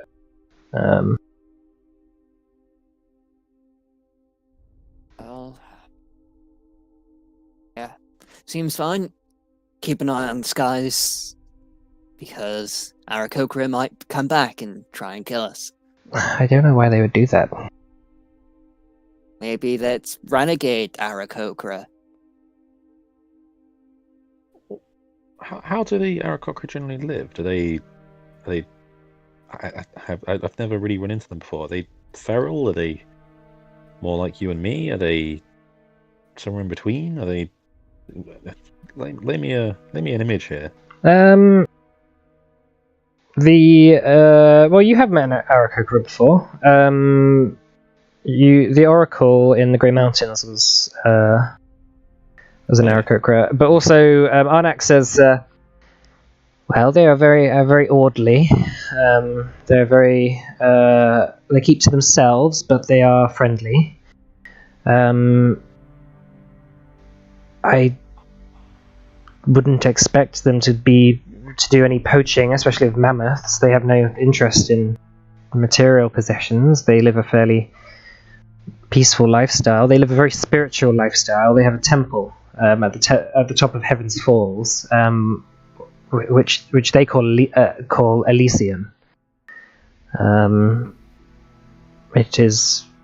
They have tried to make as much of a paradise on Earth for themselves as possible, and their High Lord Ardex, he is very committed to continuing that way of life. So I don't know why they would do anything like that. They must be desperate. Well, Maybe magic? Magic. I would perhaps. Taking the tusks for like ivory things for magic purposes. Perhaps. What was that you were saying, Kira? Oh, only that you somewhat said it yourself. But if the magical ley lines are UF and off, then it's more than likely the Aarakocra might be trying to compensate to preserve what you said was their beloved Elysium. That is possible. I suppose we will not know unless we have to go there. I feel that we may have to visit it on the way back.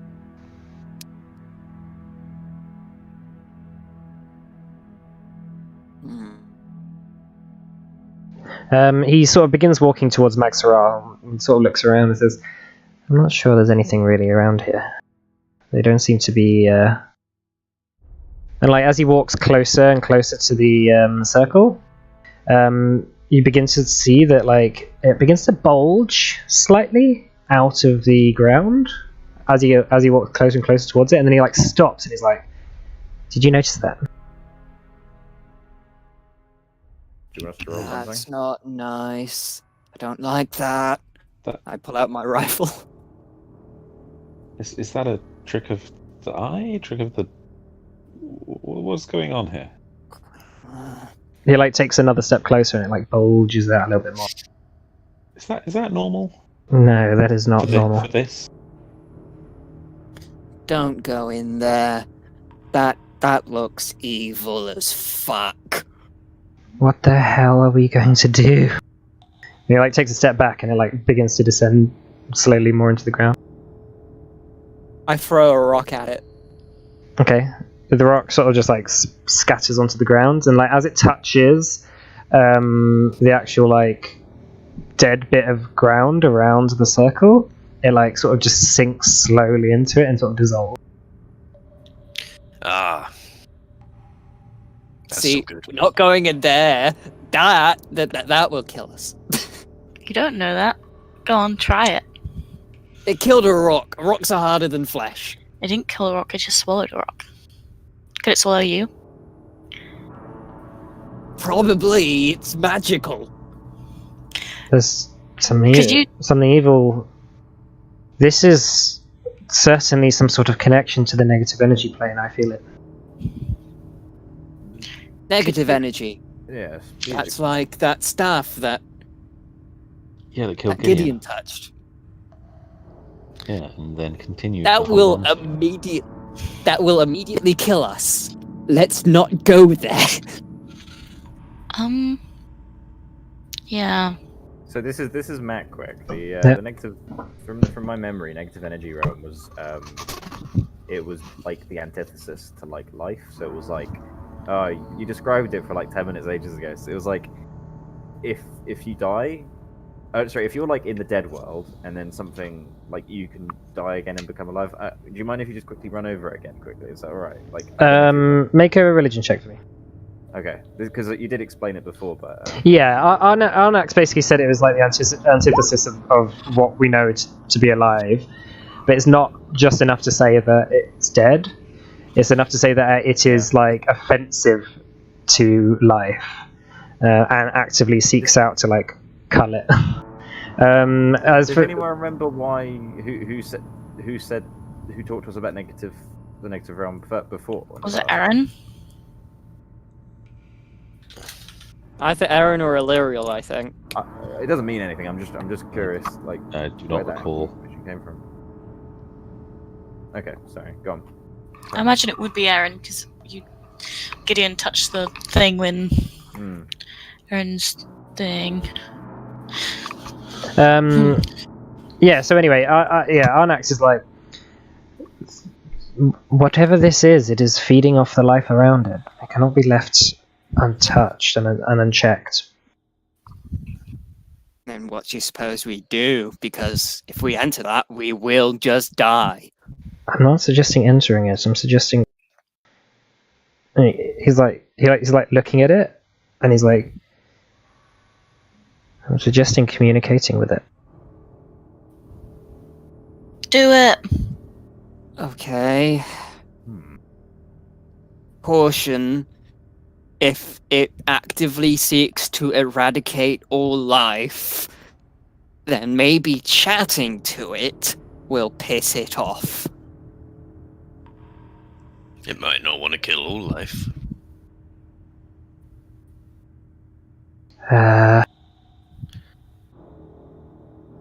Can I? Let me just show you what we're dealing with here. Ooh. Oh? Oh, Oh, Rainleaf's still on here. Rainleaf. How did it... Wait. Rainleaf. Wait. She's not on there for me. Oh, Just you. mine is over on the right. You're imagining her. I'm gonna take a step towards it. no, Morna, no, that is a terrible idea. Does it bulge? Yep. So you're there. Yeah. Step your right foot in, step your right foot out. So In it bulges that for it- everyone else when anyone steps closer. What if we all step at the same time? It's sort of like the ground sort of goes, and just like sort of like becomes slightly higher up. Like Hey, this. Scrimshaw, how about you try it? Oh, I thought you meant the thing in the middle was getting bigger. Yeah, it sort of is. Like that thing that thing in the middle is basically a conglomeration of weird dead grass and like some sort of like combination of something that is getting bigger as you're walking towards it. Like the ground is sort of like getting bigger, like glomping up. It's quite hard to describe. It's not like exactly like it looks like. Okay, can I shadow step towards it? If that makes a difference. But only like 2 or 3 places, like to here. See if that does anything. Yeah, shadow stepping to it. It's the same. It's just like you getting closer, and now you feel like it's like sort of tugging at you slightly. Okay, I take a step back. Yeah. It's tugging at me. People, don't go near it. It wants me to go in there. There's a lot of things in this place that just want us to come over that just looks like it will immediately eradicate us. May Yeah, I well, suggest we defer to Arnax here? I Yeah, feel that we should not aggress. Yeah, Arnax, you mentioned talking to it. How exactly? Just words, or like? Do you Well, have some druidy tricks? I feel like there is a consciousness here. It's hard to describe. It seems to know that I exist and is reaching out to me. And you see it, so like he's like staring at it. Well, maybe you Don't. should try and- Go in there. It's like, Can I do like protect good and evil? Protect against, yeah, against whatever it's called. yeah. Protection from good and evil. Yeah, Yeah, it's a level 1 spell Mhm. from my visit days. I don't have it on my list, but I'll just use that. Okay. Just like warn them in the event something funky happens. Yeah, he gets it, and he sort of like stops for a moment and goes, "There's something strange going on." And he like looks at you and says, "Did you just touch me?" I do apologize. It is simply a spell that will hopefully alleviate any problems that may arise if it is a evil bestows in the stone circle. I'm not worried about it being evil. I'm worried about it not caring about good and evil. I It's hope it provides some evil? emotional comfort for you. Right. Well, we have to make a plan here. Either we turn around and tell people, and hope that no one comes across here and awakens it, or we try and deal with it now. We should deal with it now. I would like to deal with I it agree. now. Otherwise, Father might not be very happy. We're going to have to provoke it. Someone's going to have to run as close as it can to it, whilst everyone else gets ready. I'll do it. Okay, I was going to volunteer, but since you've jumped ahead, you go for it. I mean, Morna can just like, click her fingers and she's back. To True. be fair. I'm gonna aim generosity at the patch of dead grass. Just wait. Kira, in our next turn, Yes. how many healing spells do you know? 3 or 4. Why? I want to try something. I want you to try and heal that thing as much as you can.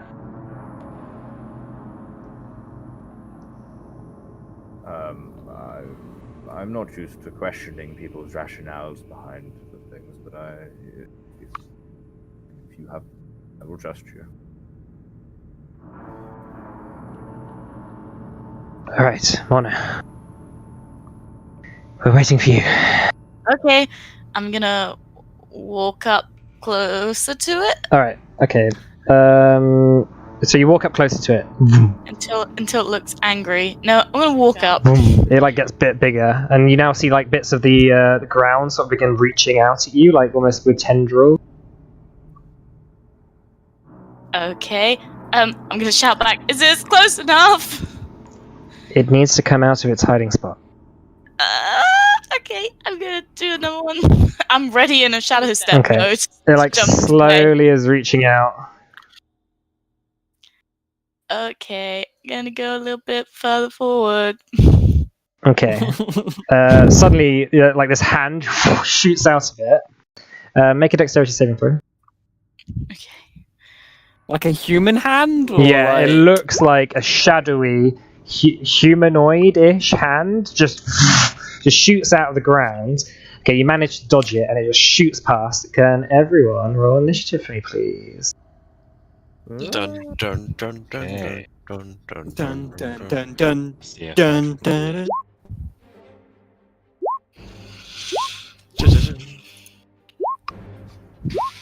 Dun dun dun. Dun dun dun dun. Okay, is that one done yet? Yarp. Okay, you watch as the hand shoots out, the entire ground bursts open around the stone circle. And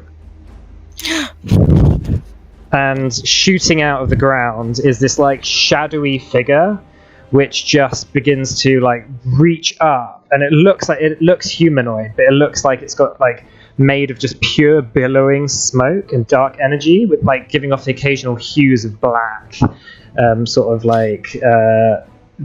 a shadowy sort of like after trail, and it sort of stands there as the hand goes out. Right, Gothric. I'm gonna see that. I'm gonna shit myself, and I'm gonna fire 3 shots from generosity at it. Okay. I thought we were healing it. Well, I don't really have any healing bullets, Morna. You'd be like Anna from Overwatch. I'm healing you. I do have healing potions. Just do what you said you were going to fire some shots. Do some shots. Yeah. I'm gonna fire 3 shots from generosity at it. Okay. Not with sharpshooter, just regular old shots. Okay. One. That hits. 2 That hits. and a 3. That hits. Okay. 1, 2, and a 3. Okay. So first 3 shots.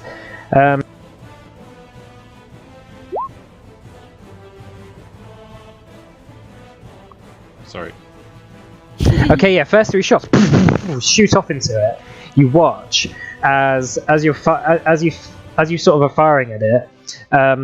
Like the bullets just impact on it. It looks like it just gets really hurt by them. Like this sort of like explosion going off, and it's just sort of like glares its attention at you as you fire. Okay, Morna. Hang on, I wanted to action surge and then do it again. Oh, okay, yeah. Action surge, do it again. 1, 2, 3. Okay, the first 2 hit. 1 and 2. Okay. Okay. Yeah, you're just firing at it. It's just explosions going off. All right, Mona. I'm gonna shadow step back Okay. with the group. Be like, I thought we were healing it. I can't heal it, Mona. What else am I gonna do? I say to the what's his name? Sorry. Arnex. Druid. Yeah. Do you want us to heal it or hit it? Both. I have a theory. Okay, fine. I'm gonna take out my short bow and fire some bolts because I don't really want to be next to it. Okay. Oh, did anyone ever play the first boss of Siege of Orgrimmar by me? Yeah. Yeah. In D&D. Okay. Yeah. Both hits. No, not 12. 21 damage. Yeah. Okay. Yeah. You watch as the arrows sort of sink into it. It's sort of like it's sort of shadowy form is like melding and merging, and then just again becomes a humanoid figure as like the shots sort of like coalesce back. All right, it's his turn. You watch as it disappears from your view. Oh. Okay. And reappears here. Oh. Oh no! Oh no! No! It's going to use. Right, Gothric, you need to make a Wisdom saving throw, Okay. and it's going to make an attack on Skirmisher as well. That's 25 to hit. Scrimshaw is going to use shield. Okay.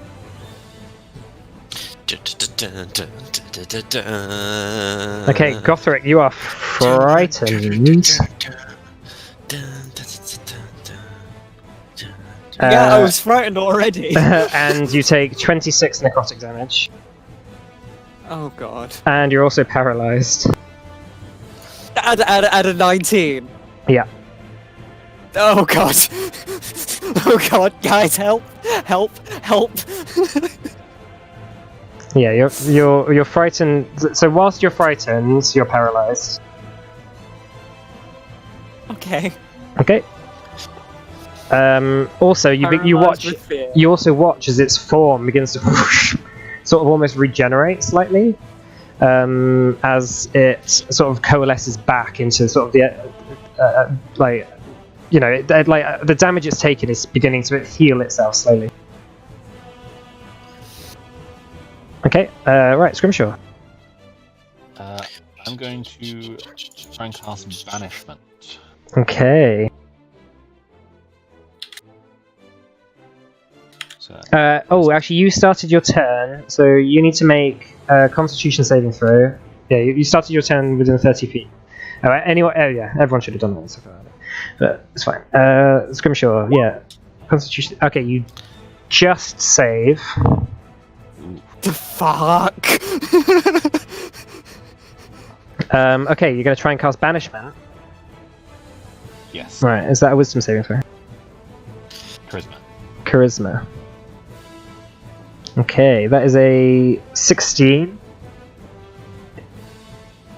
It's going to use a Legendary Resistance. Okay, well that's one down at least.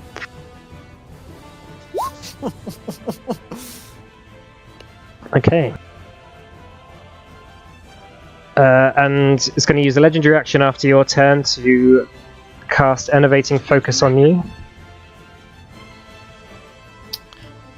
It's not a spell, sorry, it's just an action. So if that's a spell, I'm going to hit him.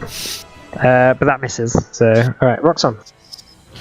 I will rage, of course. And then hit him, Great Weapons Master and Reckless. Oh, Okay, they both hit.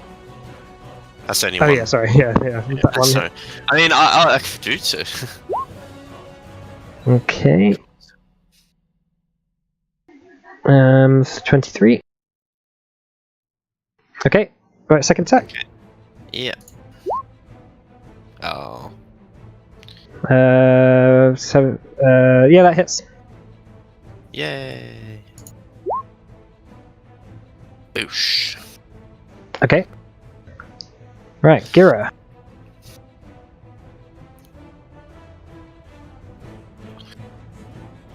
Is Gira there? Actually, sorry, it's going to use a legendary action after Roxanne's turn to use Enervating Focus on Roxanne. It's 25 to hit. That's not a spell, I take. No, No. Yeah, that'll hit. it's just an attack. That's 28 necrotic damage. Ow. And can you make a Constitution saving throw for me, please? Yeah, one sec. Let me just do the health. Minus 28, yeah? Yeah. Okay, and then Constitution saving throw. Okay. So your max HP is reduced by 28 as well. Oh. Ow. Just keep a note of your max HP. Yeah, I'm Okay. gonna make one now. Cool. 150. Okay, cool. Alright, Gira. Go down to max health, Alright. technically, so in a way he healed me. I should really do what he said and heal him, but I've had the idea that maybe I could actually use Planar Binding on this creature. Planar Binding. With this spell, you attempt to planar. I don't know how to pronounce Yeah. it. Planar, I guess. You attempt to bind a celestial and elemental, a fey, or a fiend to your service. The creature was in your range, blah blah blah blah blah, and it takes an hour. But I've got to like. Oh well, an inverted yeah. magic, so It's going to take you an hour to I don't cast know. that. So you can't cast that as an action. Okay. It's only 600 rounds. We can hold it. No, that's fair.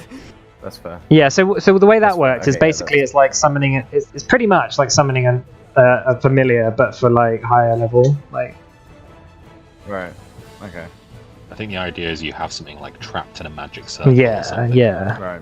Massive cage. Which could be something that would quite fun to do. But yeah, like that's going to take you an hour. So what would you like to do this time? Okay. All right. Apologies. It was a fun idea. I'm going to use a level.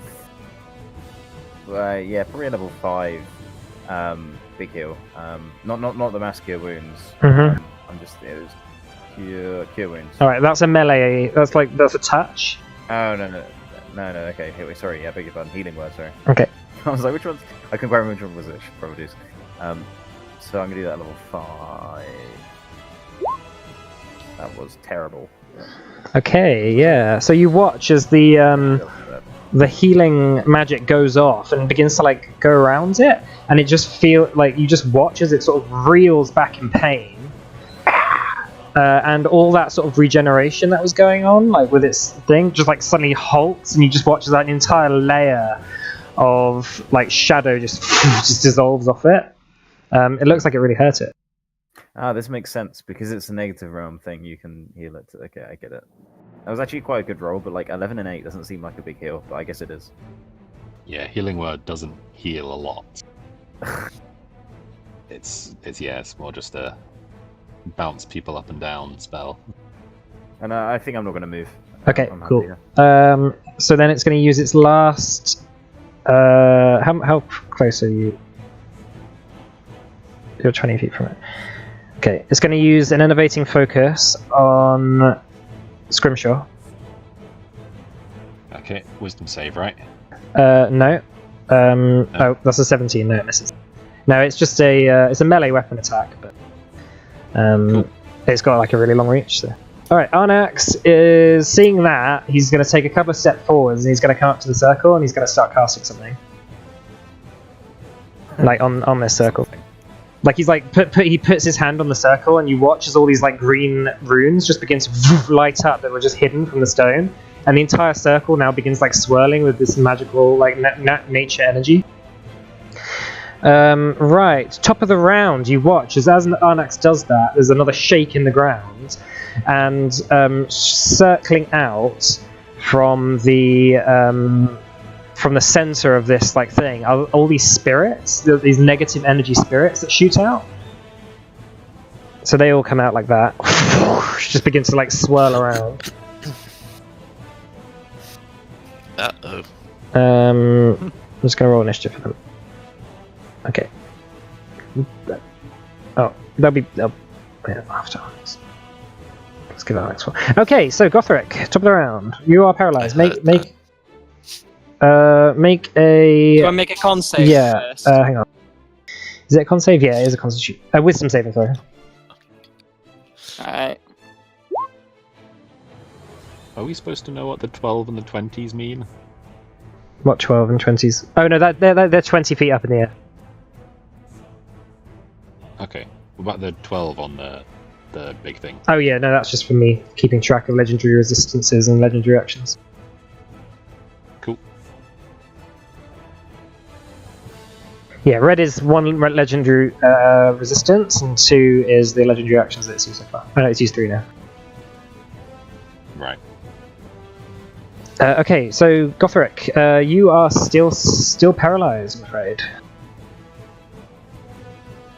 Don't I like make a con save against like damage as well, or Have you does the aura? I thought it was like an aura thing, like he was giving off. Yeah, you were that's saying that we that's- all had to make a save. That is right. You also need to make a yeah.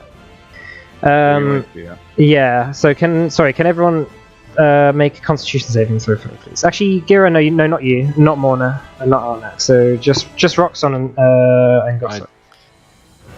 Okay. I took one on my turn. Oh, yeah, God. you did take one on your turn. Okay, so Gothric, you take 14 necrotic damage, Ow. and Roxon, you pass. Yay! All right, and that's Gothric's turn. Right, Morna.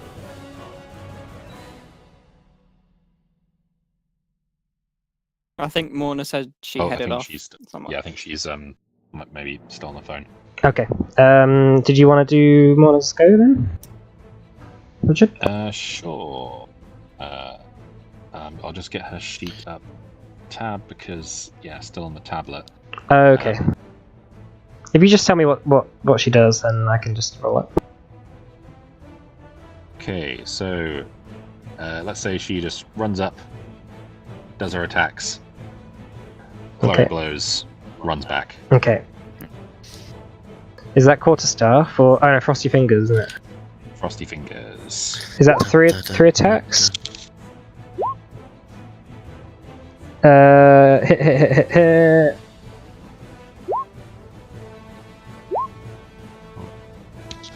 Sorry, I need to drop off for a moment. Okay, no worries. We can stop here then, actually, if that's easier Yeah. for the night.